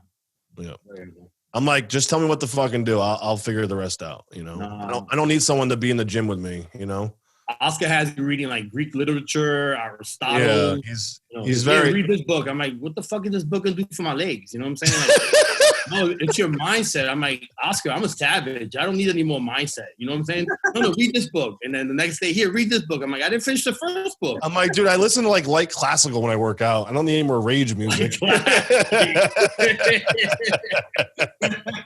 I don't need any more rage in my bloodstream. Trust me, it's fine. Oscar's extreme, but he does push people. That's why I said he's great for the right guy, though. When I saw him go with Akim, I was like, I think this is gonna work for the guy because he needs that. Like, because Akim wasn't lifting right. No, strong as hell, but not intense. Not lifting like a bodybuilder. No. You know, I talked about this the other day. I said he was lifting the wrong way. He had the wrong mentors around him. Everyone was in his ear telling him one thing or another. He needs someone just to be like, listen, if you listen to fucking me, I will get you to the top. And that's what he needed. Because his genetics are unreal. I mean, he started bodybuilding like half the time after I did. And he's surpassed everybody, you know, like Juan brought him into bodybuilding. Yeah, and pretty much. Yeah. I remember the first video on RX Muscle, they went to McDonald's. And that was like Akim's like first video. And then literally was like competing with me like 2 years later. And I was like bodybuilding for 8 years already. He's a freak. Yeah, he's a freak. But if you mention Ian's high lats, you have to mention his. Because Ian's lats are... Yeah, it's definitely an issue. They're huge, but they're like literally like 3 inches long or something. 4 inches. He's like... what was that black guy with the huge back? Like stupid back. Like... Joel Stubbs, right? Joel Stubbs. Yes. Joel Stubbs. Like that's what it reminds me of. But Joel Stubbs obviously was more of like he had more of a U shape. Joel Stubbs. Akim's is like a T almost. It's just like up and then. I mean, it's weird. I never seen anyone's lats like that before ever. They stick out. They're like they stick out like a bubble to the side, but they're too high up. Yeah, it's like it's a big slab up top. It's so weird how it's like gravity doesn't take over almost. It does go down. Bro, it's literally just like when you see him with no shirt on in person, when I was with him in Muscle Meds, I was like, dude, your lats are so weird. I don't even know how it stays like that. Like it just the muscles just straight across. I mean, literally like a straight line. But I don't know if he can fix that. Like I don't think his back can get much better than it is, maybe. No, that's part of genetics, man. You know, not if everybody looked the same, everybody be in first place, tied for first, right? That's why they're in contest. It's frustrating though because he has everything else right now. His leg looks really good. His glutes were in. His hams were dug out. His quads were feathered. His abs were not. You know, his obliques. Everything was in. I'm very happy when I saw him. Yeah, I mean, I think he's going to do well though. Still, I think he still can hold his own. Yeah, absolutely. He could definitely be a top 5 guy for sure. Especially now with these guys, some of these guys moving on, and who knows. Bonac was a disappointment to me. in terms of the comparison between the night show and the morning and the day before, or just generally? Like, so overall, like there's not much noise around his name. He doesn't like bring much attention to himself, whether that's part of bodybuilding or not. That's true. You know, like he's just a silent worker, doesn't cause any turmoil, doesn't talk much. He's just too nice. And I don't like that. Well, that's not totally true. He went up to Louis Marco, who's clearly Oh yeah, that's true too. But Louis Marco's a skinny kid and is not a tough guy. Yeah. So he threatened him in his face. So, I mean, by the way, that doesn't impress anyone. You don't go to some skinny kid. I know. And go do that. Which He as far as like bodybuilding goes though, like I don't know, like the guy's an Arnold Classic champion, like no one even talks about him. Like you would never think of Bonac's name in like the top 5 Olympian. No one thinks that name first. I don't know why it's like that though. I can't figure it out. Like it just. Well, it's simple. Basically, his torso is very ugly from the front. Yeah. It's very ugly. It's not pleasing to the eye. And he has great muscle, but he's just too big for it. He was in 212, remember? Yeah, I remember. Yeah. Yeah, he moved. But he had a couple years there with Neil that he looked phenomenal. Like I was like, you remember, like Fouad, it wasn't even that long ago where I was like, God damn, he looks really good. And I don't know if it's because he left Neil or because age is catching up or something. But for me, he didn't look like himself yesterday. Which body parts though? Because the legs looked weird to me. They look like his abductors have something going on, or one of the legs has something going on, like atrophied. Well, he had a big leg injury last year before the Olympia. Oh, he did? Yeah. So last year he came in a lot lighter. He was, I think, 100 kilos last year. This year he was like 106, 107, something like that. Something's going on with his legs for sure. Yeah, but he had a big injury last year to his legs, so he didn't want to pull out. And he did the Olympia. He was still top 3 last year, right? Top 4. Yeah. This year he was 5th. I don't know if it's like because usually his skin doesn't look that thick, and like lately it has not looked like it usually does. Usually he has a lot of like when he poses, usually things pop all over the place, and it hasn't been doing that lately. I don't know if it's. I'll talk about Phil a little later, but I don't know if it's an age thing catching up or if it's just not him peaking right or if it's a drug thing or if it's all of them. I don't know because I'm not in his body. I don't know what the fuck's going on, but who's his coach now, Nick? That guy, it's someone from the Netherlands, just like his friend is coaching him. So I don't know. I don't know his experience level, his knowledge. And just because he's from his neighborhood and he's a friend doesn't mean he's not experienced, but I just don't know his background or how well he knows bodybuilding and chemistry. But Neil was doing the right. I mean, Neil's had the best track record with people, but like he did something with Bonac. It was working well, whatever was going on. And then they had that falling out last year, which was, I feel like he hasn't gotten better since then, that whole thing. And then the injury didn't help either. So I don't know. And he's just so short and compact. It's hard for him to compare him against like Ramy or anybody or Phil, or Hadi. Even Hadi like makes him look small. Yeah. So that conditioning kills, though, man. Conditioning kills. Yeah. Was Hadi next? Yeah, Hadi was next. Hadi was 4th. Yeah. So this is the big story. Actually, Nick's Strength and Power is so quick. Last night he made a video. Was Hadi robbed? And this is. He literally pumped out like 10 videos in like 3 hours, that guy. Yeah. By the way, guys, I want to point out something. I just realized my prediction was exactly right. I don't know if you noticed. From yesterday, I got every single placing right for the top 5.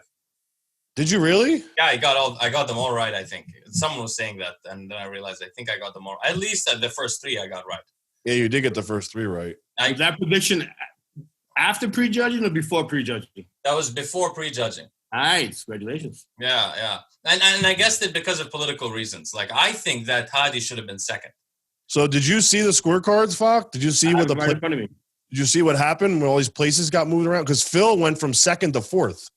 Phil went from 2nd to Phil got So Phil got 11 points after prejudging and 20 at finals. Yeah, so he was 4th on Saturday and 2nd on Friday. Yes. Ended up 3rd. And Brandon went from hold on, I wrote it down. Brandon went from 2nd. Oh, no. I made the prediction after prejudging. Sorry. It was after the prejudging was yesterday, right? Yeah. Yes. Yeah, it was after prejudging. Sorry. The prejudging for the classic physique. Yeah, but you still nailed it. Yeah, I did nail it. That's true. Brandon had 13 points at prejudging, so that means he got second place votes, and then he got 15 at finals, so he got third place votes at final. Yeah, so he dropped a place too. Yeah. And then Hadi went from 4th to 2nd. Hadi went from 4th prejudging to 2nd at finals. Yeah, he got 5 points. Yeah. No, sorry, he got 10 points. 10 points. Yeah. I took a picture of Hadi's left shoulder from behind while the stream was going on and put it on my stories. If anyone wants to check, it's still up. I'm going to post this video today, obviously. You can see the weird deformity. I think he's just been injecting in one spot for a long time. It's a big chunk of scar tissue. Yeah, it's just a big. I don't think he can control it. So other than that guy has no weaknesses. Yeah, no, I think Hadi deserved to be second. If you're gonna put conditioning there, honestly, he's just so balanced too. Like, there's really nothing I can say. Like, I could pick apart about him. He's awesome. I mean, I honestly, he is. He's awesome. Yeah, he is. And he's another one that's, there's no distraction in Iran. There's no strip clubs being open right now. There's no party.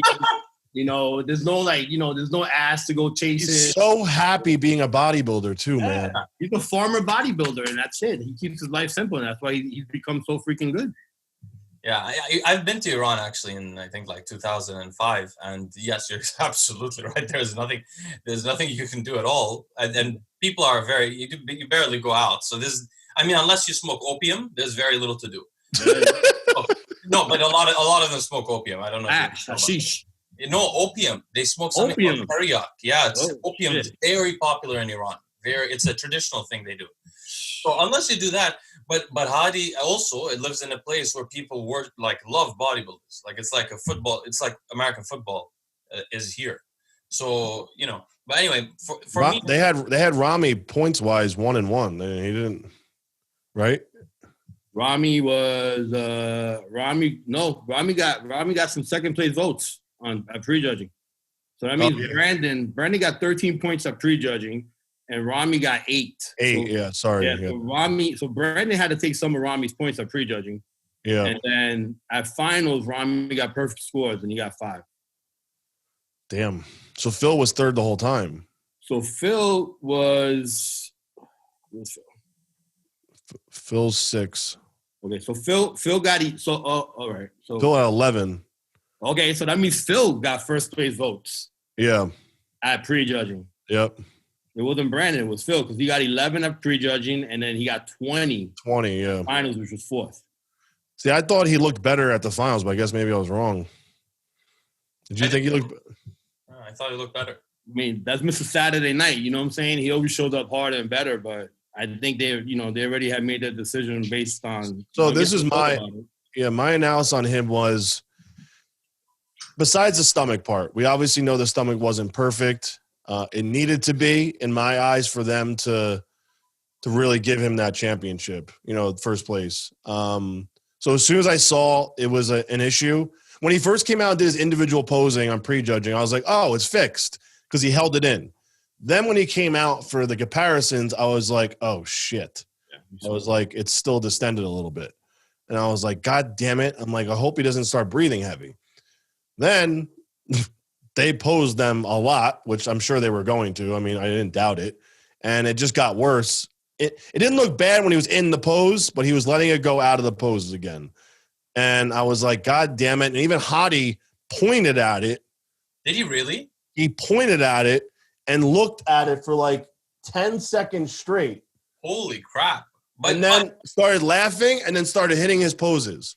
No way. Yeah, it's on a Nick Strength and Power video, dude. I'll send it to you. It's really bad. I caught it when it was happening live, and I'm like... Keep in mind that Phil was also telling people to move Ramy away from him. I know. He was telling everyone to move away from him. He's like, get away from me. I don't want to be compared to Ramy. And I also noticed he was a little uncomfortable on stage. Like, he didn't seem like... I mean, fuck, we've seen him pose for how many years?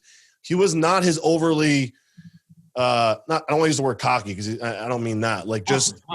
Confident, yeah. He wasn't the overly confident Phil. And I noticed there was a lot of, like, hand movements here in the front, covering, like, before he did frontal biceps. He was always, like, wiping, trying to keep distraction away. Oh, but so was Bonac, by the way. I don't know if you saw that. Bonac always on top of his the hernia. Luckily, he's shorter, so it's easier to hide his. But, like, Phil's, like, got a little longer torso, and I was like, there's something going on mentally where he's just uncomfortable with that. I can just tell. And that's just coming from a fan perspective. That's not even being, like, his friend. It's just, like, I noticed there was something he was not comfortable about. And I was like, God damn it. I'm like, he probably is so like worried about that right now. He can't even focus on posing. And for me, he didn't look like 100% Phil, like muscle wise. He wasn't that razor sharp dryness like he usually is. Yeah. If I had to guess, I would say he was in the 230s. Yeah. I know Phil's physique pretty well because at the USA's, I know what he weighed. And then the next year we were at the New York Pro. You coached Phil? Huh? You coached Phil before? No. I competed against Phil in 2005. We both got a pro card at the 2005 USA's. So he was like 201 pounds as a heavyweight at 2005 USA's. And then the next year he did the New York Pro, and I was in the hotel room with him. And he was like, man, he was talking. He goes, how much you think I weigh? I'm like, you're 205. He was like, I'm not 205. I'm like, you're 205. So we go to the bathroom, get on the scale. I nailed it. He was 205. So he, with those small bones and big muscle bellies, of course he looked a lot bigger. So knowing Phil's physique, he was definitely in the 230s. Yeah. I would say even in the mid 230s. Especially because he had 6 months off. Yeah. That hernia, because he had double hernia surgery. Because the first time it ripped, and they had to put a cross mesh in there the second time, which everyone saw the scar. Which. Honestly, I don't know. Fouad said that his surgeon did Phil's too. They have the same surgeon, but I feel like Fouad's stomach didn't look like he was missing the abs though. Like he had no abs, the last 4 abs. He only had the top 2 abs, Phil, which was. That's not the hernia was not the actual problem. Fakhri, you didn't hear what we were saying last time, but basically I was trying to explain my theory of it. Like Fakhri, did you notice John Meadows used to have a big waist and then he had his colon removed, and now he has a small waist, right? Very true. So that's what Phil needed. He needed to cut his intestines, which can be done. I have Crohn's disease. They do it often to people with Crohn's disease. They cut off a segment. He basically grew his insides too much. So they should have opened up his belly, scraped out whatever visceral fat is there, because he can't lose it unless he fasts or really lose a lot of muscle, and cut the intestines, made it much shorter, or even took out his colon if they wanted, and his midsection would be back. It's not a hernia that is the issue. The hernia, everybody on there, Juan had a huge hernia. A lot of people have hernias. Sometimes they get stuck, and it's true that can really be bad. But it's not that. The size, you can see the size of the because like even his sides were blown out a little bit. Yeah, and then also the abs don't show like Dexter, because over time, like we were talking about, the collagen, when relaxin is released, the collagen just spreads out. So eventually you won't see the abs. And that's been happening a lot to people. So, I felt really... Does that affect his breathing? Or is that just him not breathing good? I don't know why he's having the issues breathing. If you have like Lenny can't breathe, for example. I mean, he probably has horrible sleep apnea because there's a pressure on your lungs from the actual belly. Well, Phil doesn't have to do cardio to get in shape, though, so... Yeah, but I mean, what I mean to say is, if your belly's big enough, I've had a huge belly before from alcohol. Actually, if your belly's big enough, you'll not be able to breathe properly. Because it pushes on your.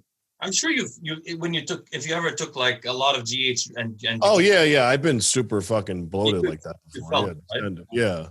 No, but I'm asking, do you think all those issues you were talking about will those affect?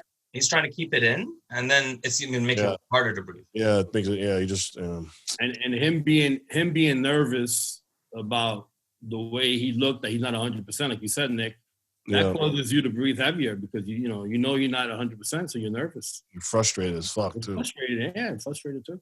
Yeah, I felt honestly he looked a little better at Saturday. Like he almost started to look like himself. Like his arms looked more like they were popping. Where his lats attach on the bottom, his last like rib, they were starting to stride a little bit, and I was like, oh shit, he's gonna come back. And then like it didn't hold. Like he came out a little bit better than he was Saturday, and it kind of just faded really quick. So overall, it hurt to see a friend not do his best, but where do you now, fuck, speaking relatively honest, what do you think he should do? Do you think he should quit? Man, the problem with bodybuilding is like an old fighter. I know. We talked about this last night. When you're an old fighter, you don't know when to quit because that's all you know how to do. Yeah. And if you have anything going on in your life, your body always gets you out of it somehow, some way. That $400,000 check is really nice, plus the endorsements, plus the traveling, plus this and plus that. So do I think he should quit? If he cannot, it's okay. So it's been twice already that he's lost because of that hernia. Yeah. He had it or he got it fixed. So he needs to get that completely fixed. If he cannot get it completely fixed, it's not worth competing because you're not going to finish first. You're going to always be the great Phil Heath, so they're going to put you in the top 5. But do you want to go out that way? That's the question. But do you think Father? This is what I want to talk about now. Do you think Father Time caught up to him, or you think literally the reason he's not in shape is because of other things, or do you think it's getting his age is catching up? No, I mean I think at 41 you can still be very competitive, and we've seen it from a lot of bodybuilders, especially the last 10 years, even longer. So I don't has his body changed? Has his skin changed? To me, like his legs look downsized than they normally were. Well, that happens when you start getting older, so you're right about that. Yeah, like I didn't maybe granted they're not like smaller, but they didn't have the same pop to them like they normally do. They were not like this is what I was saying to Leo. He used to be bigger than Ramy on stage. Like I was gonna say this. So Phil is illusion wise, at least bodybuilding illusion, he looked bigger. No, Phil is way smaller than he was at his last Olympia. Yeah, he is. He's about 10, 15 pounds less. There's no doubt about it, 100%. Yeah. And by the way, when I saw him on his own when doing his routine, I was actually like, okay, he could do very well. But once you put him next to other guys there, I mean, obviously he had better muscle shape than everyone else except Ramy in some regard. But he was so much smaller than Ramy that it's not. And then also his midsection would be defeated by Hadi. Hadi would just, in my opinion, Hadi defeated Phil. Yeah. Because of condition, perfect balance, perfect symmetry, and then the belly issue. Nick, let me ask you a question though. Let's say his stomach was perfect and he didn't have that hernia or any hernia problems. How would you still rate his physique? Wasn't Phil. I mean, he wasn't Phil, but would he still be better than Ramy to win the Olympia? No, I don't think so. No. Second. I think maybe he might have been second if his hernia wasn't there because of just the amount of muscle that man carries and his, I don't like Ramy's lines really. I mean, he's just a big motherfucker. At the end of the day, he's just a freak show. Granted, his waist looks. I'm gonna go on a rant. His waist looked phenomenal though last night. Like I almost feel like it was even smaller than it was at fucking prejudging. But it's hard to knock Phil down because if he's even a little off, he's still freaky, man. Like his muscle is just different. And the roundness is just different. Like when his most muscular, even with the hernia, it's fucking crazy. Like his arms almost touch in the middle. They're like huge. But he did not look like himself though. Like if he had that signature dryness and sharpness to all the muscles and the detail that he normally has, it would have been lights out. But he just wasn't. No, without the hernia, you're saying. With the hernia, if he had that sharpness to him. And listen, maybe that hernia is still not fixed right. Who knows? Maybe a hernia cannot blow out. That's not a hernia. That's not true. So what do you think happened after his first surgery then? You may have had a surgery for a hernia, but that doesn't make your belly go out that far. No. I'm saying, but he's saying the knock before the surgery though was that he was having blood flow problems. And that doesn't. So let me give you an example. Look at Ronnie Coleman right now. Look at his belly. He's skinny. He has, 15-inch arms. His belly is still there. It hasn't gone away. And that's no, but I'm talking about from a performance aspect. Well, the performance or not, he's still gonna have a huge belly. So it's no. I'm talking about prior to his hernia surgery. He was saying that he wasn't getting the same pumps and blood flow and whatnot before the surgery because of the hernia, the strangulation. Yeah, so that's what I'm saying. So maybe there's still something going on, and that's why he wasn't himself again. Oh, why he was smaller? But yes, downsized. He's gonna have a belly that's gonna destroy. Yeah, no, I'm talking about the belly problem. I'm talking about performance-wise. Do you think that could be holding him back again? Potentially, and potentially something not training he could be not eating as much because he's trying to shrink the belly down. He wasn't eating anything for this prep, he said. Yeah, that could be it. He was trying to. He's only doing like 4 meals, he said. He had no appetite. So if he really wants to do this, he has to go get the surgery. Go remove some intestines. Go remove all the visceral fat with a huge surgery. Get rid of the ribs. Just take it all out. The last rib, like the Colombian women do, they take the last rib out. Put the squeam on and just sleep with it 24/7. Okay, so let's talk about Brandon, who you nicknamed the light bulb, which is a great nickname, actually. You're good at it too, huh? Who nicknamed him that? Fakhri did. Yes, it is. Oh my God! It's a good one. I stole it from Fakhri. Oh, really? Is it Fakhri? Oh no, Nick! Okay, but no, I said it. I'm sorry. I said it. I'm sorry. I said it because of his trunks. Okay, there you go. It was looked like a light bulb. That's it. The yellow trunks. The yellow trunks. Yellow trunks threw me off. I didn't like those trunks on him either. Yeah, I think he's worn them though. He's a yellow guy, right? He likes to wear those yellow trunks. Yeah, I don't like the yellow though. It's too much on his skin. I'm gonna give you my honest opinion. Okay, so as a bodybuilder, you're a bodybuilder, right? So you cannot be missing body parts. So you cannot be missing glutes, you cannot be missing hamstrings, and you cannot be missing calves. You could at a regular show, Yeah. Johnny Jackson won a bunch of shows. Johnny Jackson is, he's considered a very good bodybuilder. He was another one without, that had missing body parts. But you're talking about Miss Olympia. You're talking about second in Olympia. Yeah. To me, you should not be able to place that high, with those body parts missing, because this is bodybuilding. This is a sport that you're showing off every single body part, so it has to be there. And that's my problem with putting Brandon so high. Does he have a great physique? Yeah, he has a good, shoulder width, waist taper, his front quads, even though they don't match his upper body, but his legs to me don't.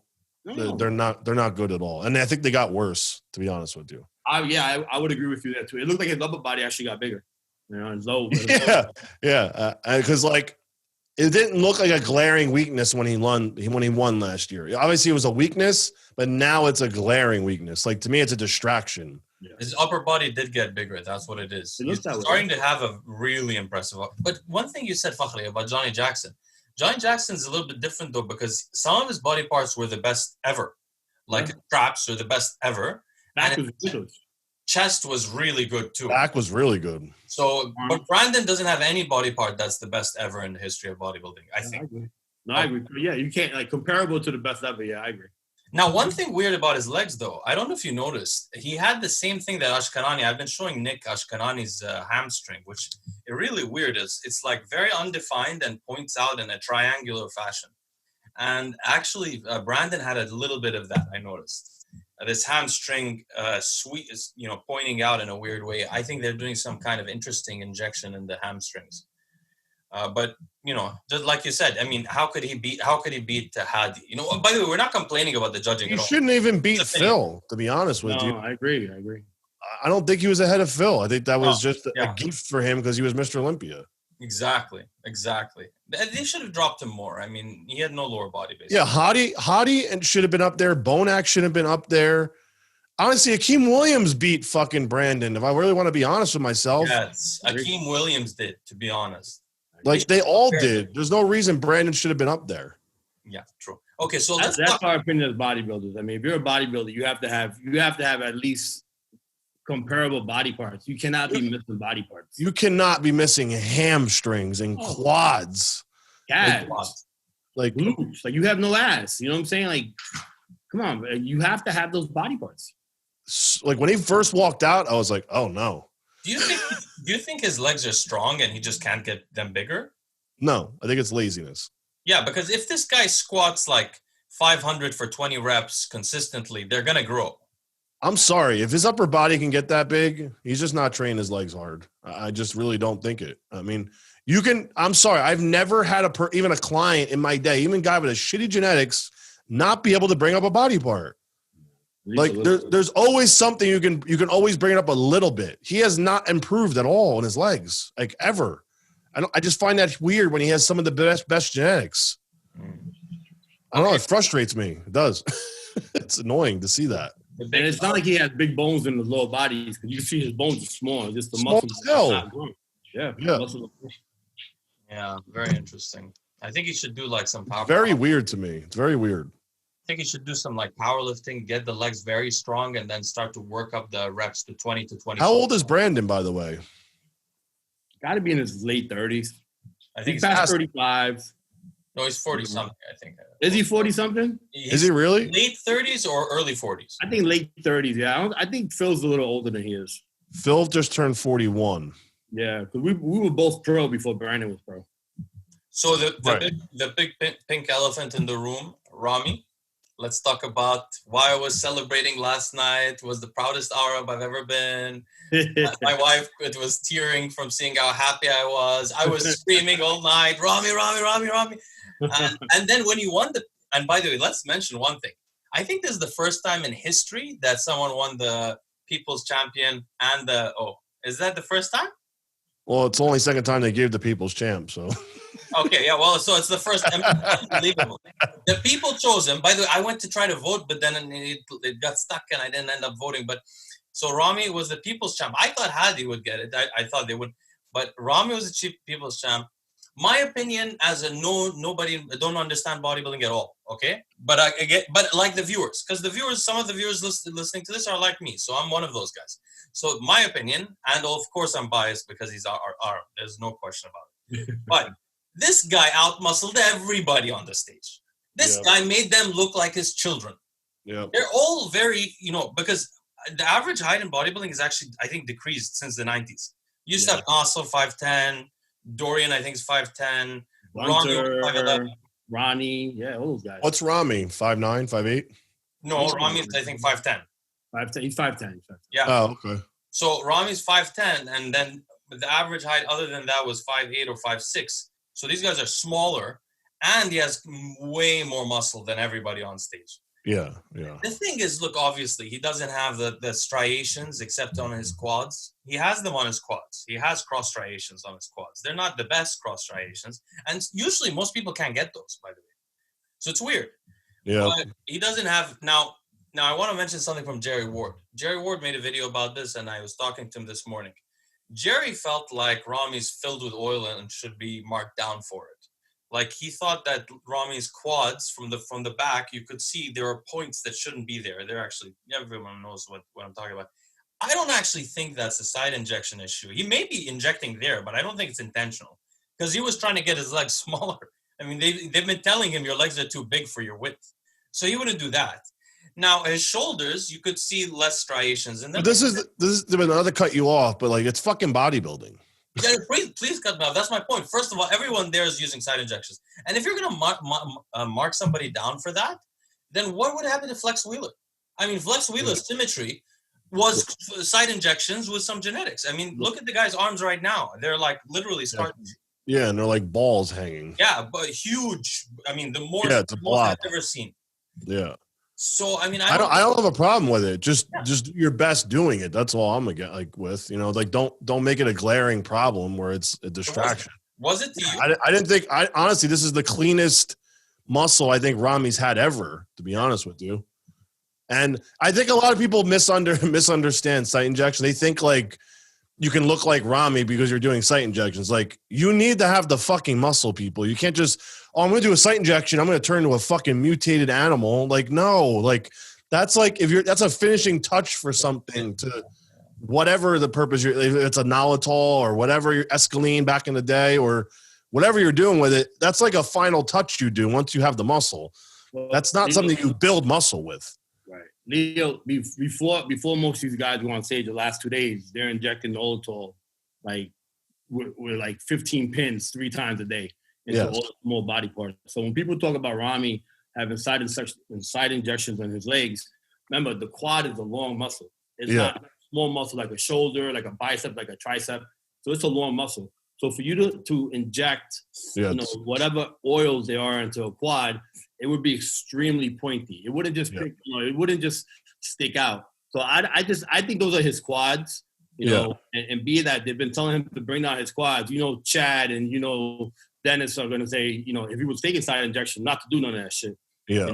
But his shoulders, arms, and triceps, it's a possibility. I mean, look at Marcus Rule. Have you seen a picture of Marcus Rule lately? Fucking terrible. He looks horrible because he has all that oil. You know, Nassau was another one. Nassau was really full of oil. Nassau. Ramy just is as clean as physique I've ever seen Ramy ever have. Yeah. Did you have him winning yourself? Yeah, I mean, you had to. How could you not?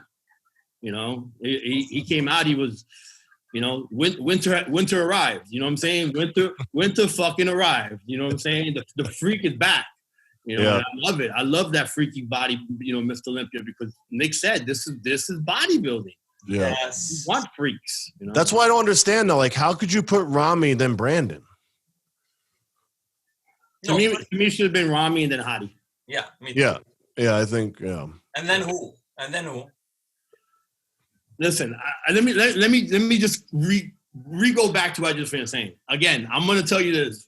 Phil Heath is my boy. I love him to death. I cannot talk bad about anybody who I like. Yeah. So I'm not gonna mention Phil Heath in this conversation. We did already. We said what was wrong with him. To me, even with that hernia, he still destroys everybody from the back. Yeah. You know, his muscles are still conditioned as fuck compared to everybody else, except for maybe Hadi. Hadi was very conditioned. So was Ramy too. But if you talk about from neck to ankle from the back, you win every back pose, you know, and then you choose for somebody who's missing body parts. It makes no sense to me. Yeah, it doesn't make any sense. Yeah. No, at all. I don't understand how Brandon placed ahead of him. I really don't. I thought for sure Phil was second, not first, but I thought for sure he was second. And I thought Brandon was not even going to be third, to be honest with you. I even had Bonac like way ahead of Brandon. I mean, if you want to get like, you know. Even Akim, to be honest, Drew. Yeah, I mean, like, to me, if you're missing your whole lower half and you're that unbalanced, like, it doesn't make sense. There's no consistency to the judging at all. So Akim could have been higher than in my opinion also. Akim I agree. Yeah, I mean, especially he was in shape too. So, you know, I don't know. I don't know what people see though, but there's literally no leg there on Brandon. Like when it was hard to see his legs next to everyone else's. I mean, it was like, you know, that's why I use that light bulb analogy. Yeah, but you know, Fakhri, you said like it's very true. Obviously, Phil still has the best muscle on the stage. Crazy shit. But from the back, I have to say, he didn't destroy Ramy. Well, talking about hold on, but Leo, but are you talking about just like sheer mass? No, I mean the muscle is way better, but it's not destroyed because Ramy's legs are just so much bigger than his now. I know, but bodybuilding isn't just the biggest muscles either. I know. His is better. It is better. I think it's more detail, more density to it. But it's not like the way like Ramy has no back or Ramy doesn't. Oh no, Ramy used to have no back though, and now he's got a back. You know, which has been much improved. But no detail on it like the way Phil. Obviously, I know. I think Phil Ramy has one of the best backs of all time. Yeah, hands down. But I think Ramy's on his way there, though. I mean, like the way it looked yesterday, I was like, damn, I didn't know he could even get that. Yeah. So I'm excited to see what Ramy does with this. I hope he just sticks to doing the Olympia, and I hope he's able to be consistent, and I hope he just gets better, and I hope he's able to do this for a couple of years. Because who can beat him now? Well, okay, guys. So I want to ask you something. So, who is, in your opinion, the best physique of all time in bodybuilding? Ronnie, do you both? My favorite, or just bodybuilder or physique? The best physique of a bodybuilder, not the personality, not the leadership, none of that stuff. But the best bodybuilder or the best physique? There's a difference. Yeah. What's the difference? Okay, so to me, the best bodybuilder of all time, hands down, is Ronnie Coleman. Yeah. Okay, to me, the best physique of all time is Flex Lewis. Yeah. I mean, I'm sorry, Flex Wheeler. Oh, I got what you mean. Yeah. So, okay, that's interesting. Yeah, okay, that's an interesting distinction you make. And what do you think, Nick? Bodybuilder, you have to go with Ronnie. I mean, it's just nothing like that. There's just not like ever.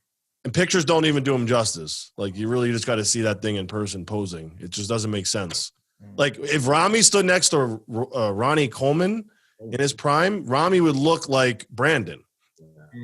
I don't think so. Ronnie was big, man. Leo, I'm telling you, like the muscularity on that man.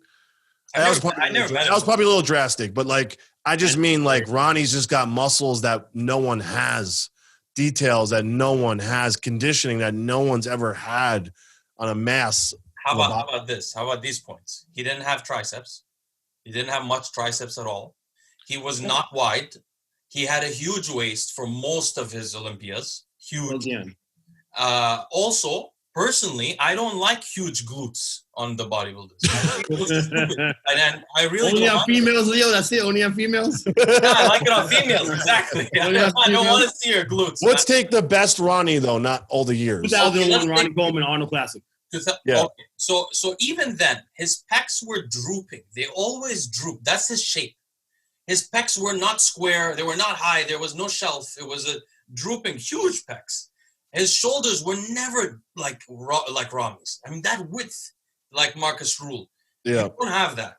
Yeah, it's different. It's different. So what I'm personally, I think either Phil Heath, honestly. See, Phil's my favorite physique though. Like if I could be in a body, I would take Phil's body tomorrow. Like I would give myself up. Yeah, but what I mean is like he had the best muscle of anyone. Yeah, but Phil's muscle is just. And I'm not saying that because I'm his friend. I just always felt that way. Like and people don't give him credit for that. They keep saying Ronnie's the greatest of all time. I don't think people realize it though until you see Phil in person. When you see Phil in person, it fucking fucks you up mentally if you're a bodybuilder. to me, Ronnie's the greatest bodybuilder of all time. The second is Phil Heath. Yeah, I mean, you have seven Sandals trophy. And people are gonna say, well, you have Arnold, you have Sergio Olivier, you have this person. That's great at that time, but we're talking about physiques. So you put a physique, not a time period with potential. You put a physique next to each other. Those two guys are way ahead of everybody else. Yeah. Except the third person I would say, and I have obviously I don't know what I'm talking about, but Ramy, maybe again I'm biased and I think Ramy's on his way there. I think Ramy's on his way there. What I gotta say is who was a mass monster with a tiny waist like Ramy? Who? There's nobody. Who had legs that big? They're bigger than No, he's one of one for sure. Absolutely. Yeah. And no one had that shoulder to waist. That X frame is the maximum. Yeah. Now, obviously, his muscles are the opposite of Phil Heath's in terms of like. Yeah, but still, he still has it though. Yeah. So Ramy needs to work on separation. His arm strength, his arm size is not there for as big as his arms need to be bigger. Yeah. His back still needs to come up. So yeah, he's on his way, like Nick said. Yeah. Hopefully he can make the changes. And he's still rather young in bodybuilding. So yeah. And he could be on the. You're saying he could be on the list of the best bodybuilders in history. I think this is the beginning of a good career for him.